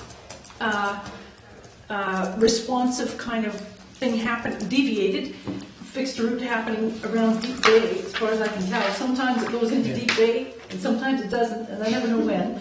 And it doesn't matter, because I can always ask. But it's some of that is happening. Yeah. The safety issue, I don't think, is as big as it was perhaps even a couple of years ago, because more people I see wearing using flashlights and wearing lit armbands and reflectors and things. There's more of that kind of material now. And around the darkness and the accessibility, I just wanted to flag that there are apparently some software that help blind people catch the bus and things like that. Okay. That help buses and people communicate where they are for safety and for catching buses. So I just wanted to flag that since I hear that that's available, that might be something to explore for Bowen Island, because as a rural island, it's a little different. Yeah. Okay, well, thank you very much. Go for it. Thank you. I'm also very glad that you're here, just said. But I'd like to pick up Sonia's point. I think we do need, I really believe we need a scheduled service, and I think you could destroy the existing service if you rush into doing on demand. Okay. Because if I lived on Eagle Cliff and I thought the bus might not come because it's gone down to Cowan Point, I will make other arrangements to get to the ferry. And that will increase the number of cars, and you will lose ridership. So I think this has to be done carefully and not too fast. Yeah, no, that's really good feedback. Lots of consultation. Okay, well, thank you very much. Great comment. And now Melanie wants to say something. I do. I just wanted to say, I think the last sentence, I really appreciate your final sentence of looking at all those modes and bringing them together. And I think that would be a real Bowen solution. So I think if that was something you could take away with that last sentence, I think that's where we really want to go. Because 90% of our GHGs come from transportation, and we can't do anything to reduce the climate impact until we tackle zero transportation. So I really hope this conversation does go somewhere. Great. So thank you, Melanie. That was the conclusion I wanted to get. Look, I really appreciate you coming, and I appreciate how open you were in the discussions with our committee and also with our guests. So thank you very much. And guests, thank you very much for coming and taking part in this discussion. Really appreciate it. It helps a lot. Okay, thanks so much. Big agenda to try to rock. I need to. Emma would have a ferry. I know, and Emma's got a ferry to catch and you need to lean us. So could we do Emma's items? Emma's are all next. Okay.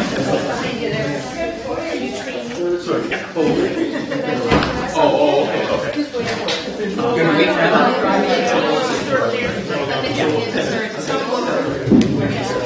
This is ride sharing, Bowen style. Okay.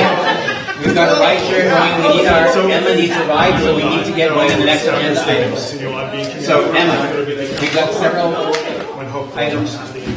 We're on 5.1? We're on 5.1. Mostly No pressure. It really should be, but the multi-use path, I just have a really quick update. In addition to Council approving funds for feasibility studies and more detailed design starting 2018, we have also, we should be expecting actually our first section of the multi-use path by the school on Grafton Road and Bowen Island Trunk Road as a result of the BC Hydro project. So they are paying for rehabilitation of that pavement. Right now you'll just see a hot asphalt or just a quick patch job right now because Shaw will be digging it up Again. Shortly, anyway. So once the weather is better in the spring, we'll be doing a full road widening and paving with the multi-use path. Excellent. Excellent. Good. Thank you very much. So that's 5.1. That's 5.1, 5.2, ITMP. Just, sorry, really quickly, any designs or anything on that first chunk? Very good question. It will be done to our new road standards, which are currently in our draft subdivision and servicing bylaw that should be coming to council end of October. So that draft will be publicly published for everyone to review. And it will include a 3-meter wide multi-use path, and the specifications of that will be in the draft. Does that answer? That's good. Great. Thanks. We look forward to that. 5.2, update on the ITMP project. Our transportation plan is currently being drafted. I was hoping to have the draft ready for the BIMTAC review this meeting. Hopefully it will be ready for the next meeting. It's okay, we didn't have time anyway. Yeah. And can I also do my... Yes, 6.1, 6.1, 6.2. Question is regards to roadworks and our road standards. The paving that's being done up by the building center, we've got the same issue that's happened before, where there's no shoulder left. Do you know if there's any plans to kind of soften what's there? Yes. Right now it's not passable, so I don't know I if just that's had a meeting with Bob this morning about that. He's trying to acquire some fill to widen that shoulder. I would have liked it to be paved, but our standards aren't adopted yet. It will be widened.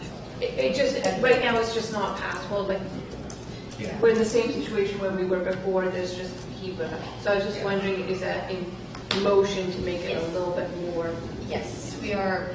Yeah, we are in discussions in terms of where to get the fill most economically. Okay. But it is definitely going to get widened. So to give Emma the opportunity to catch the ferry, we're going to go to 6.1 and 6.2, and then drop back down to Melanie's things. So. Tuscany parking, this is with regards to cars parking in the 2 spots on the Tuscany lot, impeding pedestrian traffic on the side. Yeah. So this contravenes our traffic and use of streets bylaw. It is an enforcement issue, so we enforce on a complaint basis. If this becomes an ongoing issue, then they will be fined in accordance with the fine schedule. So far, to my knowledge, they've never been fined, so they've never really taken steps to make sure their customers don't block the sidewalk.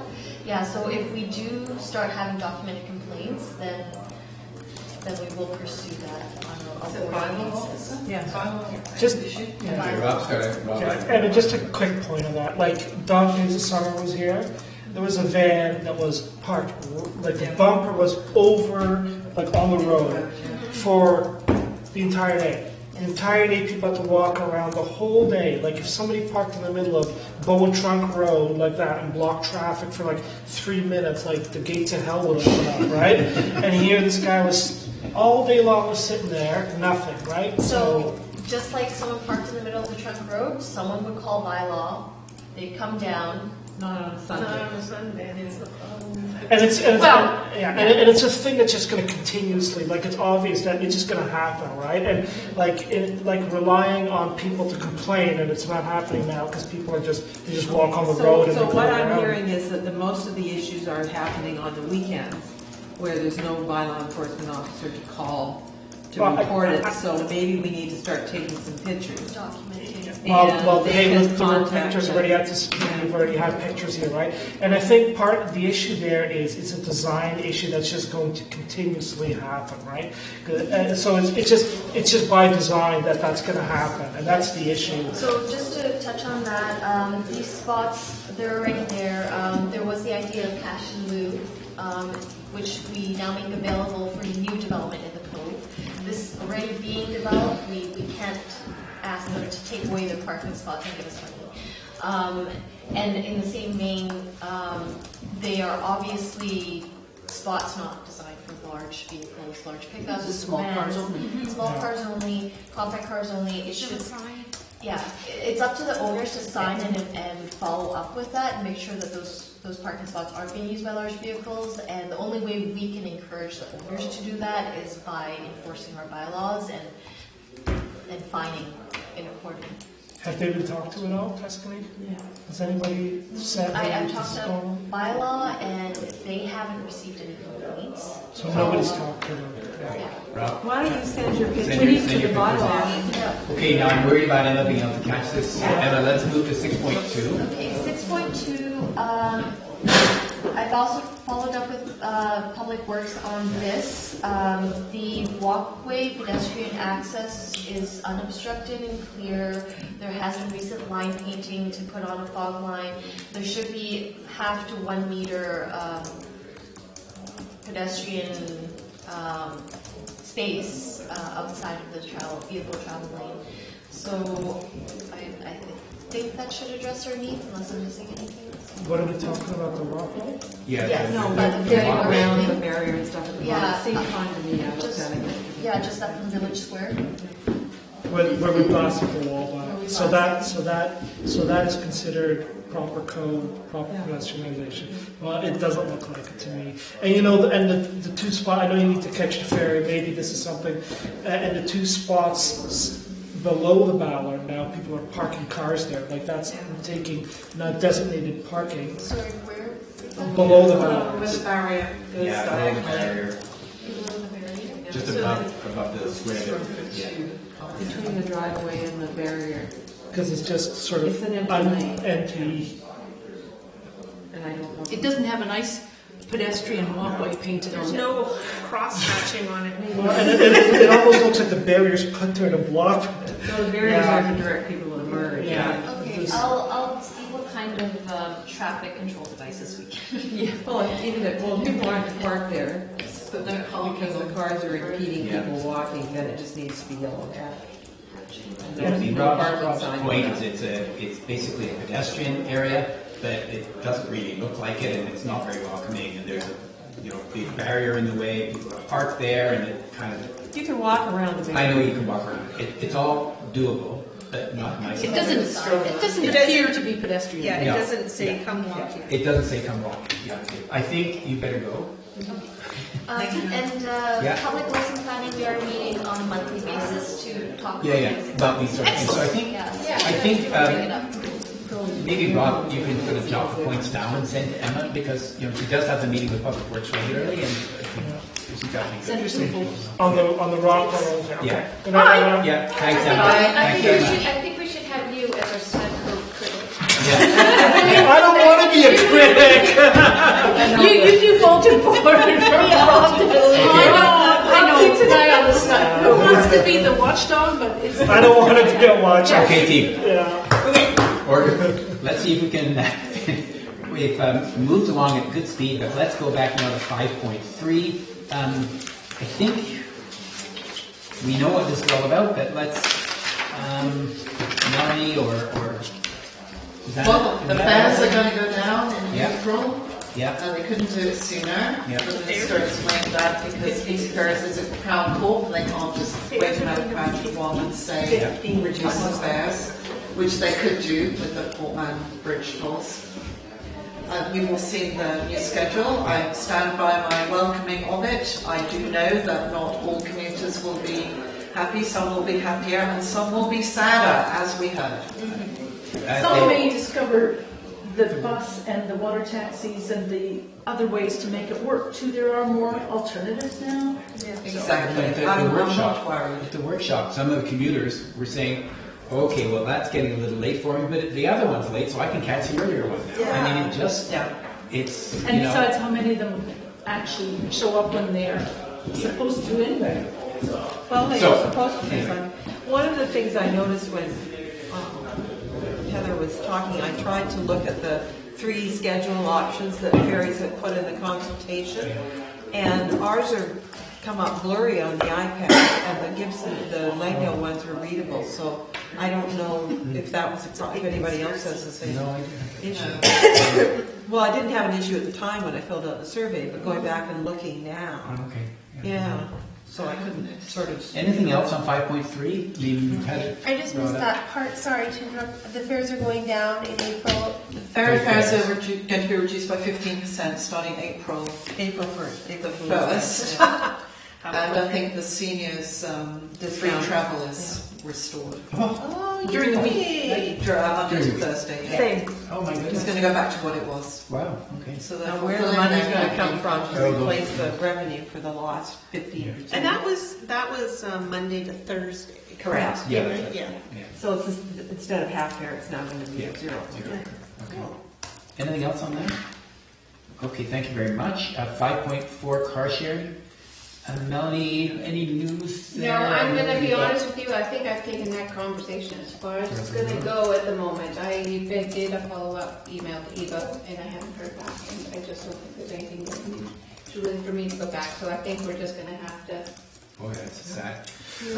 Unless anybody's got any new angles that I can pursue, but at the moment, I think until we get, I think the next time to bring that into conversation is when BC Ferries really starts to look at the terminal. Right. Yeah. Or maybe we start seeing stuff come out of the profits, but at the moment, I just can't come up with anything else to give us traction. Nothing about the Park Royal connection, the possibility of having the cars at Park Royal? Wasn't that Park Royal we didn't want it? Yeah, they did want the Park Do you know Royal. what? I will see if I can get an email off to Park Royal and see what their plans are. But I just couldn't get any connection with West Vancouver. Let me leave this with me. Okay. Let me, if I see You've any got lots to do. opportunity. You're involved in every transportation issue. But you know, if I see an opportunity to open the discussion, I will just say it all, put it on the table that I Okay. won't. Thank you so much. There is some moto in Horseshoe Bay, I know that, Really? in the West Park lot behind Trolls. Yes, Yeah. and I've circulated that on. Okay. Yeah. So Moto is really pushing their cars at all the terminals, and actually has a pretty good working relationship Oh, with that's- BC Ferries. So, Well, they're not in BC Ferries lot. No, but No. no, but I didn't say that. but they have a relationship with BC Ferries. BC Ferries knows of Moto because Moto has a good presence in Victoria. Okay, thank you very much. That pulls us down to 6.3, and that was Emma and Melanie. Mayor's 10-year vision. I'm going to keep this short as well. I'm looking on ways to how we can better advocate for phase 2 funding, when we go into that. So I'm just going to leave it at that. As you see articles and stuff, right now our only means is through Emma. I reached out, another one of my action items was to reach out to Mike Buddha, who I have. It's just always this circular route. They bounced me back to TransLink. We saw that at the meeting we had with TransLink. They bounced us back to back to TransLink, or back to phase 2 or the phase 1, which I read through. I completely word for word, and there was really no mention of boat except for additional evening hours. So I think it's just something to be cognizant of, that we need to find out if our mechanisms are advocating for further transit, improvements is through Emma, then we need to Work through it? Yeah. Well, but- and the other angle is, the work you did at UBCM, going to the province. The other thing This is that excellent. there was another meeting that I asked, and I will get this on the agenda for next month. I also wrote a briefing paper for a meeting request with Bowen Law, who's the parliamentary secretary for TransLink. And so that might be another way to go forward. So I might ask for that meeting. And I'll circulate that briefing note, and maybe can discuss that further at the next meeting. So there we go. That's all that is. And then you're still on the look here at 6.4. Lots of emails back and forth, and it seems like you actually made some changes based on what your concerns were. But this is, I want to actually flag this one for the FAC. This is something that I'd like to see us really focus on, is I have played this summer, and there's always one thing that really galls us, and this is the one thing that's really galling me at the moment. I played this summer, I felt like I was a transit coordinator every time I took the ferry. I spent a whole crossing with my kids running around like maniacs because I was on the phone with the TransLink, dispatch, and they were asking me to go and coordinate with BC Ferries, and I thought, this is not the role I should be playing. I should be looking after my kids and not worrying about the bus going. We had. Also, you tried that phone number that they sent to call. And they wanted to know where the ferry was, and I was like, well, we're mid-channel. We need to know. So I was going to the cafeteria. The cafeteria was corresponding with the captain. Only to have, they said they would hold the bus, only to have the bus start to pull out when I was a meter away. And then 18 people got on after me off the Bowen Run. So, and I think I've tried to call them on every time I've seen an issue. So the only thing that what I feel we've got to, what I'd like to see is achieved for the new year, for 2018, we've got this great opportunity with a new schedule coming in, which is simpler for translate. But we need to have some policy that binds the two to work together. We don't have that one. Absolutely. Okay? It doesn't matter what route you go to, they always say, talk together. Talk together. Susanna. Okay, I met a BC Ferries guy who says he is the TransLink communication person. Oh, who's that? I can't remember his name. Jason something. Okay, well, but I was at this meeting when they called us to announce the new Jason Bowman. schedule. I don't know. Lives in Horseshoe Bay. He's the terminal. He's something to do with the terminal. Yeah, it'll be Jason Bowman. Okay. So he's just come back to that job away somewhere else. Yeah, he was doing the... confessed to me that he is the person who's supposed to coordinate with other modes of transportation. So could we request that he's at the next NBC meeting? Absolutely. I want this locked in. I want this locked down too. Okay, that's This is low, I think this is low-hanging fruit for translate. Totally agree. If we could get buses to meet the ferry, like as I said to the minister, we're not asking for a bridge. Right? This stuff is just great use of resources. Yeah, absolutely. Yeah. Okay, excellent. Thank you very much. Coordination, right? Okay. As we will do this. Yeah. Good for you. Covered bike parking. Oh, Melanie. Can I? What a name. There's something else about the 257, and Okay, actually it's go in the for it. minutes from the last meeting where it says on page 3 of 5 or 6 of 48, if that's easier for anybody flipping back to this now. Page 6 of 48, just below halfway. The committee discussed an option for reconfiguring the structure of the 257 Express bus to just run in between Parkborough and Horseshoe Bay. And I've talked to a lot of travellers on the 257 and in the ferry terminal and stuff like that, and everybody is really excited about this, so I would like us to try and take this forward. Could I ask, could we have that on our agenda for next month? Because I think we need to bring Emma in onto this discussion and we can get some real analytical, I'd love to tear the one pieces into yes. So aren't people worried about the loss of time having to switch buses and things like that? No. Okay. No, they come. Well, there's so many more options. There's so Yes, many. more options. You hop off. You stand there for a few minutes. Yeah. By the time you've got your app up and open and you're going, when's the next? Oh, here it is. But we've got the B line that's going to be going into place from Dunderave all the way down to Phibbs, right? And if you can, if we can get better connectivity to the B line, if that's like that's. I think we just talk about it. I feel like if you've got a really heavy suitcase, you would just get the 250. If you really didn't want, you would build in the extra time. So I'm just going to ask Hope. Hope, can you? So this is this. It's on page 3 or 5 or 6 or 48. A penalty. If you can figure out a way to pop that into a document for Steph, so it's on the agenda for the next meeting. Yeah, I made note of that. Okay. Excellent. She's on it. You're on it. Okay. Now we're covered bike parking. Who else? Councillor Mason. I think actually we're okay on this because, I mean, we had a note from that committee which we saw Mike Lightbody's diagram, and I think, yes, Rob, you called the mayor or emailed the mayor and he said, yeah, about that thing from Mike, and so I think we're up to date roughly on what we see there. Do we have any indication that, okay, Mike's given us a nice sketch of what it might look like, and it fits with what's already there? Is there a plan to have it go forward? Or? Do you want to, can you email the mayor and ask that? I think that would be the most. I also did support that. Okay. I also did communicate also that we needed it high enough for stand-up. Yeah. That was one. It would be high enough, I think. Fine? I mean, that's quite high. But maybe we could get a resolution saying that we're fully a good supportive of idea. it, and we would like to, and we'd be very supportive of it being built for. Yeah, Rob, why don't you come up with the resolution? Yeah, so BIMTAC has looked at the designs, and we Support the we concept. support the concept as planned. I have a question. Okay. Before we do the motion. It didn't show me in the picture, what page? Sorry. It's towards the end. Page 34. 32. Oh, yeah. 34. Okay. I didn't see how your bike would actually sit into some kind of It's metal here. frame. It's in here. There's one that shows it. See, they're lined up there, and they would be in here. And what I want is something that doesn't damage the bikes.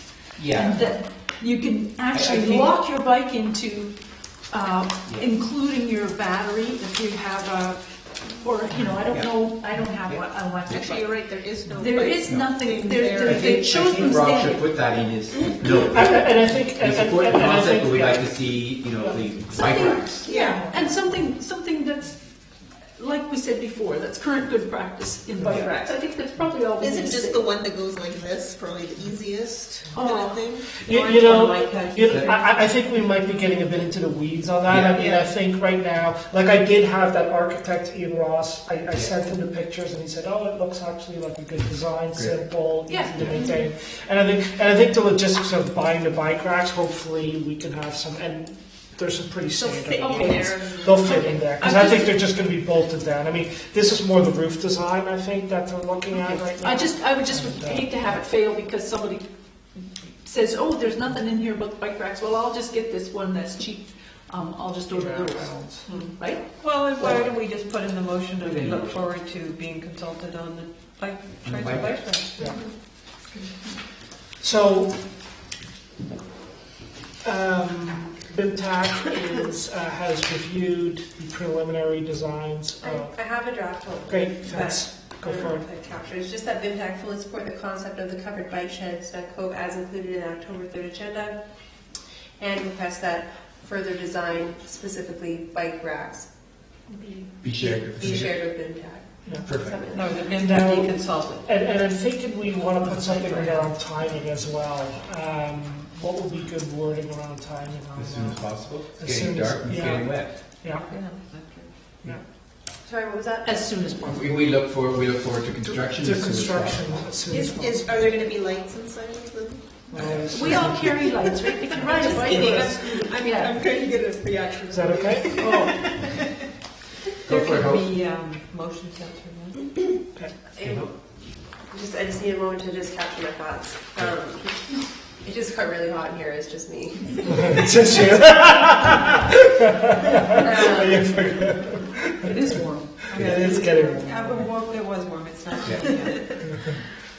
I said my own genius words and then I forgot them. So that's what I get for being pregnant, I guess.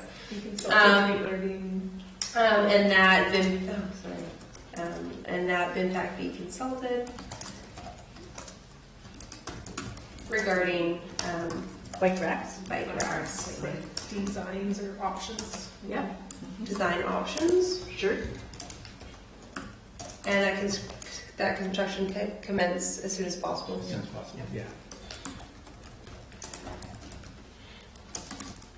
Okay, Okay. good, thank you very much. So, I sorry if you- second this. You second that? We've got Rob and I'm then assuming seconded. Rob Rob moved it. moved it. Okay. I seconded. Those in favor? Opposed and carried. Excellent. Thank you very much. So that's very good. We're now to, I think, the update from the UBCM meeting. We sort of discussed a little bit.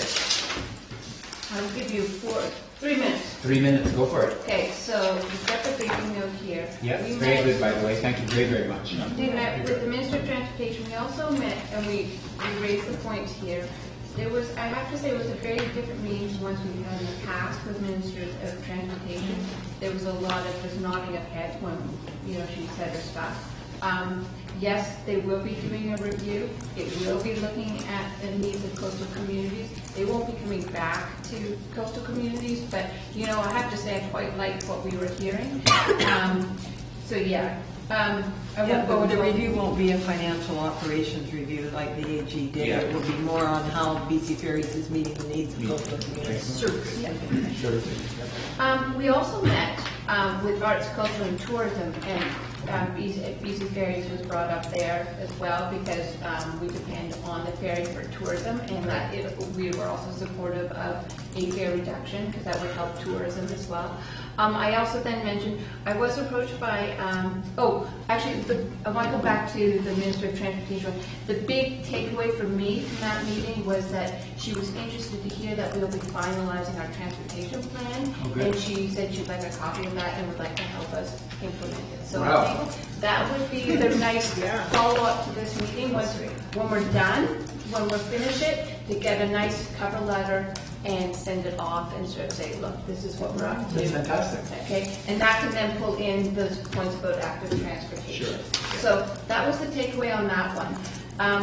When we met with Arts, Culture and Tourism, had an opportunity then, I had been approached by a councillor in Whistler, and they are interested as well in our thoughts about what's happening on the Sea to Sky corridor. That corridor study is about to be finalized, and I will have we'll be sending an email about that because there's some interesting comments that have come out from their second round of consultation, and Bowen Island is mentioned in that, and Horseshoe Bay, but I won't. But how that regional movement of tourists from through Horseshoe Bay up through that corridor is important for tourism. So good flow to. So then that's something else to pick up on. We also brought up electric ferries with the Minister of Environment and Climate. I've also submitted that question as well with BC Greens are having an online town hall tomorrow night. I've submitted that question as well with BC Greens being interested in electric ferry technology being introduced to BC Ferries. So I think that's an interesting concept to be pursuing anyways. We pitched it there. So I think we got some good coverage on transportation. And anything else? I have a couple of things. One of them is, just from my notes, Minister Trevina did say when there was a question about the types of service, like could we have some more smaller ferries or electric service or whatever, she said they're looking for better integration. So that sounded positive. And I She said that at the FAC meeting as well. She actually came and met with us, by the way, at the FACC, which is a first. And then the Minister of Environment and Climate Change, I also mentioned the electric ferry idea to him in a breakfast, and that Bowen had adapted through the small ferry challenge. A lot of people had changed their behaviors, and that now they've got the bigger ferry back, but the behaviors are still there, and I thought it would be a useful test bed if they were going to try this kind of, we had a track record. Anyway, so we'll see about that. And then also the people in Squamish want this transportation hub at Horseshoe Bay. So the Squamish Council is writing letters. We should be aware of that. They're trying to get BC Transit to talk to BC Ferries. But they have all these commuters now. It's like Bowen 20 years ago or whatever. Well, there was a corridor transportation study done, which we did provide some input to. So that's what I just talked about that, right? That's what I was talking about. But we haven't seen the report yet. No, but they have just released the consultation phase of that. And I've just asked, I believe there is a draft of the final report. So I'm chasing that up at the moment. But it's really interesting to go and look at that. But I'll circulate the links to the... Anyway, I did think this might be something we wanted to bring up at House Sound Forum or something like that, because these are similar. Squamish is now becoming a commuting place, and they're also wanting same to... sort of problems. Yeah. And they've been looking at passenger ferries too. Yeah. Okay, well, thank you very much. That was excellent to hear about that meeting. What do we have left here? School bus district bus routes. I think she spoke, and I think she's left. Yeah, she's left now that we saw that we've all read the back and forth, and her frustration is we all feel that it's Well, it was very exciting to hear Yeah. Andrew, what's his last name? I forget. Oh, well, it doesn't matter. Yeah, what's forget his name? Anybody? Andrew? We'll find out. He didn't hand out cards. I didn't hear their names Yeah. or their titles. No, I heard. No, I should have introduced him, but I introduced myself, and then by the time I was ready to get over to him, of course, I'd forgotten his name. Yeah, it doesn't matter. It's okay. I was just very happy to hear them say that they would explore that. I know. Talking to the school bus company. Now, how far they'll get, I don't know, but still, for Yeah. translate to make that Yeah. kind of thing, that's That's remarkable. The same company too, right? It's First Students that runs the buses, I think. I don't and think it's the First same. Because I talked to one of the bus drivers. They're under the same umbrella. Under the same umbrella, yeah. Two different companies. First Transit's a huge company. Yeah. They have Greyhound, they have Laidlaw, they're huge, they're a massive company. So this is a component of it. Oh, I see what you mean. Okay. But still, at least there's some. And just not on the school bus, well, I don't think I'm dragging it off, but Peter, your comment about people being able to catch the school bus is just phenomenal. Like, I leave an hour before my son and I get home an hour late, and we catch the same ferries, and I literally see his bus going by with like 2 kids in it, and I'm like, Yeah. oh, I wish I could just get on the school bus with him and I'd be like, I have my ride, you know, it's such a waste. On the right? other side, the teachers that come from here and go to Rockridge can't get on the school bus in Horseshoe Bay to go to Rockridge. Well, you know, if And I have just never give you- been able to for 20 years. Usually it's as I recall from my conversations with the school buses and West Van School District back when when they cut the Friday runs, all those years ago, it's a safety thing. So the school buses have Because this, there's no seatbelts for the adults. no, because they can't because they're taking these vulnerable little kids in the school. Well, that's not an excuse for the school teacher. School teachers. In the closed classroom. I have to say this. Well, It's just the point is I know, the point that is that the companies have to keep little kids safe, Yeah. and they can't, even if the one in the city. I think there are adults that you might not want traveling with your 5-year-old, but it's different on board. But I think we And I have think- a different opportunity, and I wanted to mention this to the gentleman, was that we have run 2 school bus surveys. We've got the high school students and then the elementary. And so being able maybe to couple the high school run with the community bus. And because that would pick up all the commuters, right? It would be different. because Try to get the 7:30, right? So I thought that could be an easy win. We wouldn't have to be there worried. Yeah. Okay, let's move on. Then you're more worried about the adults than the kids. Yeah. Yeah, the adults probably don't want to be on that. I know this, yeah. Where we're at with this, my husband. Okay, hang on, folks. Let's get to the end of our agenda. Melanie, for 7.2, do we need any action? Is there something we should do? I have reached out to, I've had a conversation with Scott. I think I've got a meeting coming up with Chris Kennedy in regards to this. I did invite them to tonight's meeting so they could hear a little bit more about what was going on. So I've got a conversation going on. I also want, some of the feedback I've had though is I've been cautioned that we need to go a little bit gently on this because the school board kind of feels that Bowen is quite lucky with its school. I could get that from the emails. I could sort of get that sense. So I did have a conversation with one of the deputy ministers at UBCM from the Ministry of Education, and he dealt with school resources. And he was like, this is the type of meeting I'm having quite often, is how do you sort of work with municipalities and school boards, and because for school buses, rural school buses, there is no mandate from the province. It really is up to each board, so that was clear. But he said, do you know what? Being able to go back to a school board with solutions is the way to go. And that was, he really felt that was the way to go, and felt. He also did raise that there could be changes coming up to how rural or bus service is allocated, and just to have that there. So there could be a conversation coming up. So, so do we need any sort of a motion here to really, we're monitoring what's going on? And I think we're doing, to be honest with you, as a municipality's part, Yeah. I think facilitating conversations with TransLink and coming up with alternatives is the role that we need to fulfill. There's, there is supposed to be some community, some working with the municipality, and we are trying to come up with alternatives, so. It happened in the past, the municipality and the school board did meet once a year. And we Okay. haven't done that Yeah. for a few years. That's right. So I actually raised that the other day with Kathy, I think, that we hadn't done it. Yeah. Well, maybe we should ask for a meeting like that when there's some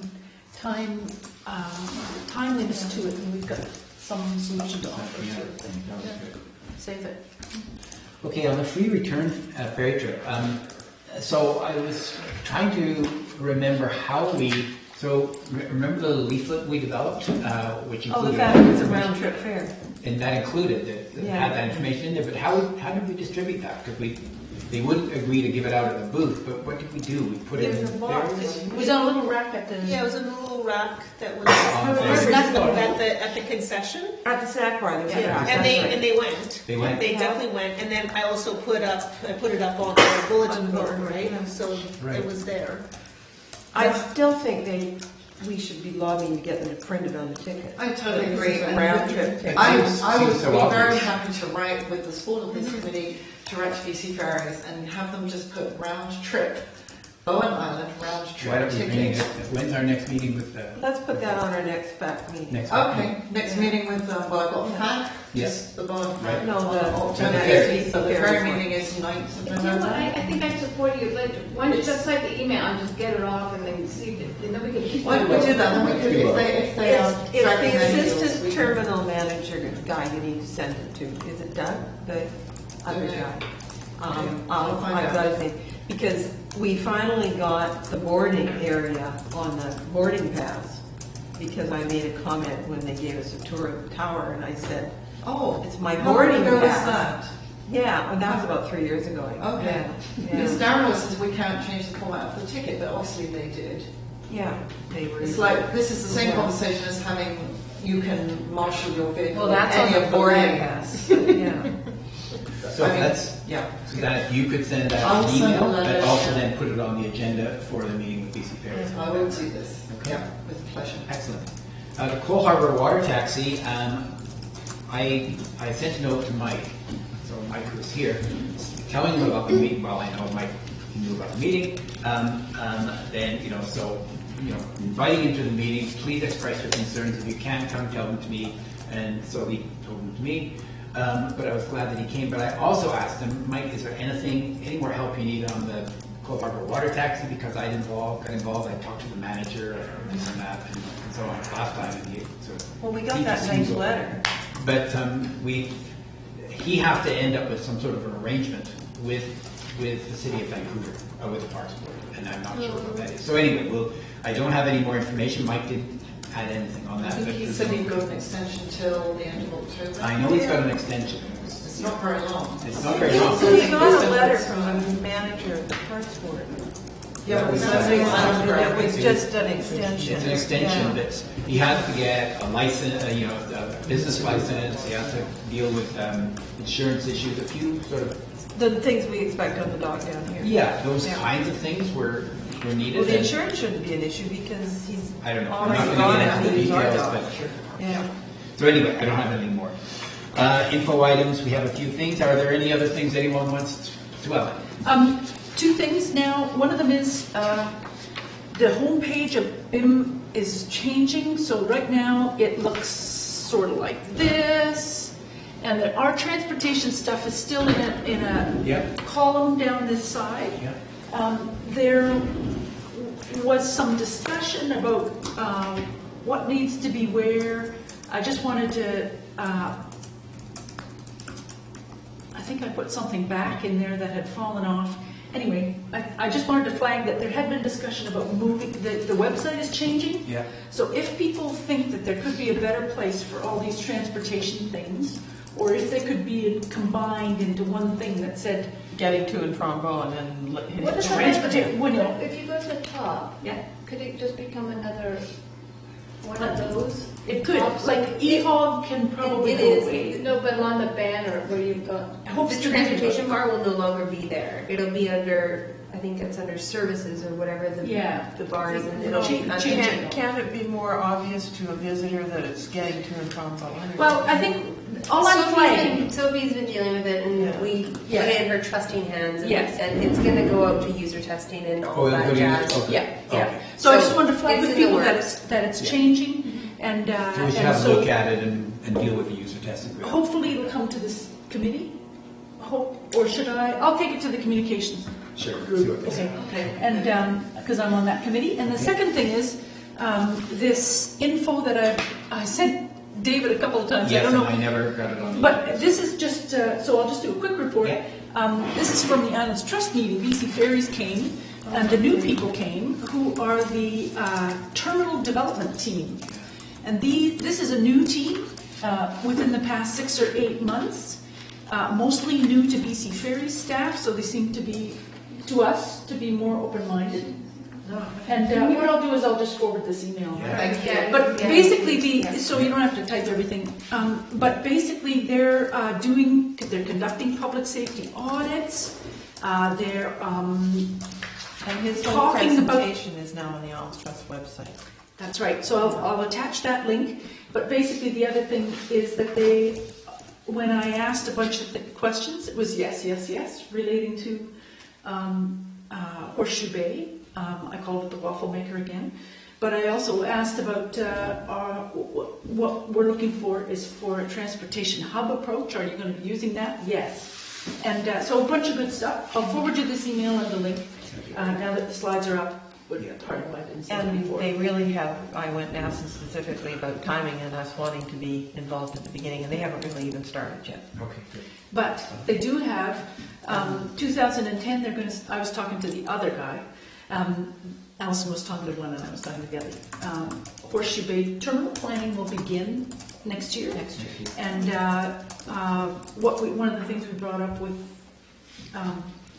And we're still on the Heyman, list for Heyman was that because our side was also open, then this would be the perfect timing to do the electric ferry.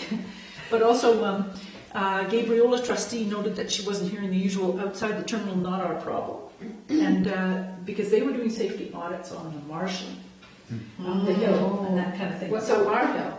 No, on Gabriola, and also on Denman, where they were doing things. So they're starting to work outside of the terminal. They're taking marshalling as part of it. They're taking I forget what they called it, but more of a functional approach, not a territorial kind of thing. So I'll send you this info. I just want to flag that it's a new team, so new stuff we can expect. So well, they're new managers. David Carroll is still their up the ladder boss.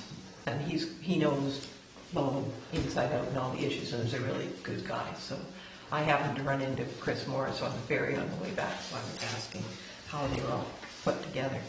And the other thing they confirmed is we're still in he's going to confirm, and I'll have to remind him that we're still in the queue for 2021 for that.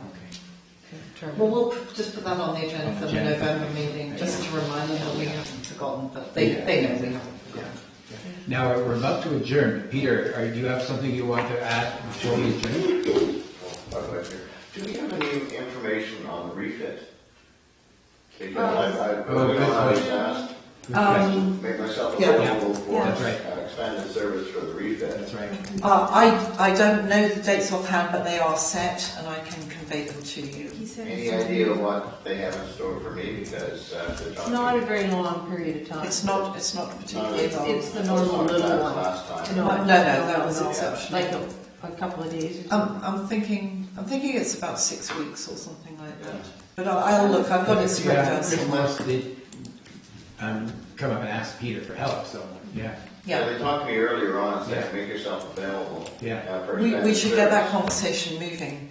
I think and that would be some lead time to. Yes, of course you do. Another driver and then putting an application in. Yeah, sure.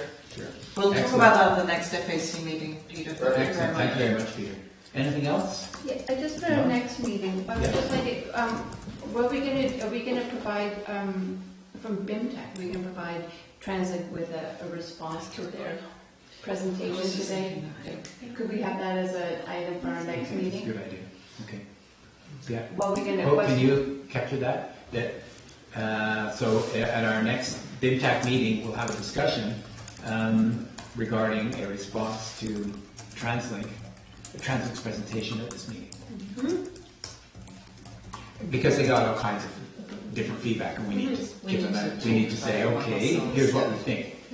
Yes, if, no, but, or whatever. Should we all kind of maybe put our own thoughts on We should page put our and own then thoughts, submit that so- to you so you could maybe That would be collate great. before? That would be great. Okay, cut film on. Yeah, so we don't start with a blank slate. What do you think? So we'll send that to you. That would be great if you could do that, please, yes. And our January next meeting- 2018 through 3 weeks is what the minutes of the last very Oh, environment committee said. Our next meeting is 24th, right, so it's in a couple of weeks, 3 weeks. So we should get our reactions to you within the next 10 days? Yes. something like By that, the please. 14th? Sure, by the 14th, that'd be Okay. great, that'd be fantastic, yeah. Okay. All right, motion to adjourn, so moved, all in favor, opposed, carried. Thank you. So, sorry, what, in 10 days, what? The 14th? Get your feedback in terms of their presentation.